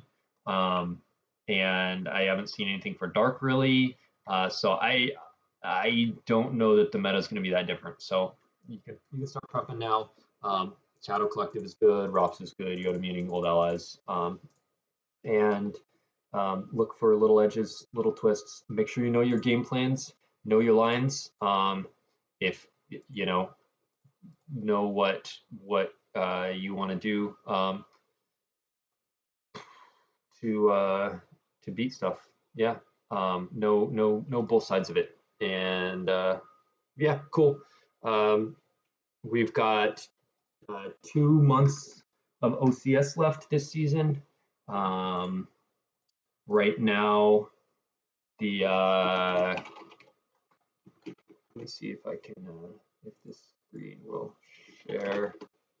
Yeah, cool. Right now we have Desai, Taco Bell, Zimowit, Bastian, Brad Kipple, Drew, MHT, Eric, and Gavin all qualified. We've got 2 months left. Right now in the second season at large bid, we have, it's not sorted by that, so I want to make sure nobody, we've got a number of 10 and 2 players from last month. So we've got Baroni, Aglitz, Heisenberg, and Kessling are all at 10 and 2. They're all leading the at-large season 2 bid. In terms of the total at-large bid, we have, this is sorted by record, so we have Kessling, Heisenberg, Stubley, and myself are all within 1 game. Kessling and Heisenberg are at the top, and then Stubley and me are next. And then after that, we've got Pistone and Searson. So we've got 2 months left of OCS. We've got, we had NABU regionals just happen. Deck lists are coming out for that soon. We've got Worlds is in October. Before that, before Worlds in September, we have Euros. So we'll get to see some more European takes on decks. We've got a new set coming out apparently mid-August-ish. So probably in 2 months or a month and a half. Oh, my face has been covered the whole time. That probably makes for better viewing. Let's see what else is going on. The Jawa Brawl is happening right now. So we're seeing lots of off-meta decks, no old allies, no Brigham, no map, none of that stuff. So that's interesting. Seeing a lot of Diplo, QMC, Set Your Course, Black Sun, things like that. I just started a project to do Star Wars power rankings. I have 19, well, I'm pending receiving a couple of them, but 19 people, including myself, who ranked the top 25 Star Wars players currently. Tomorrow at this same time, so 5, not this time because this is the end of it, but it's going to start at the same time this did. It will be significantly shorter. I will be doing a live stream of that top 25 Star Wars players at 5 Pacific, 8 Eastern on Friday. So tune in here tomorrow to see that power rankings. And thanks for watching. Carl, Sater, and Dan, thanks for chiming in the chat. And I will see you guys hopefully tomorrow.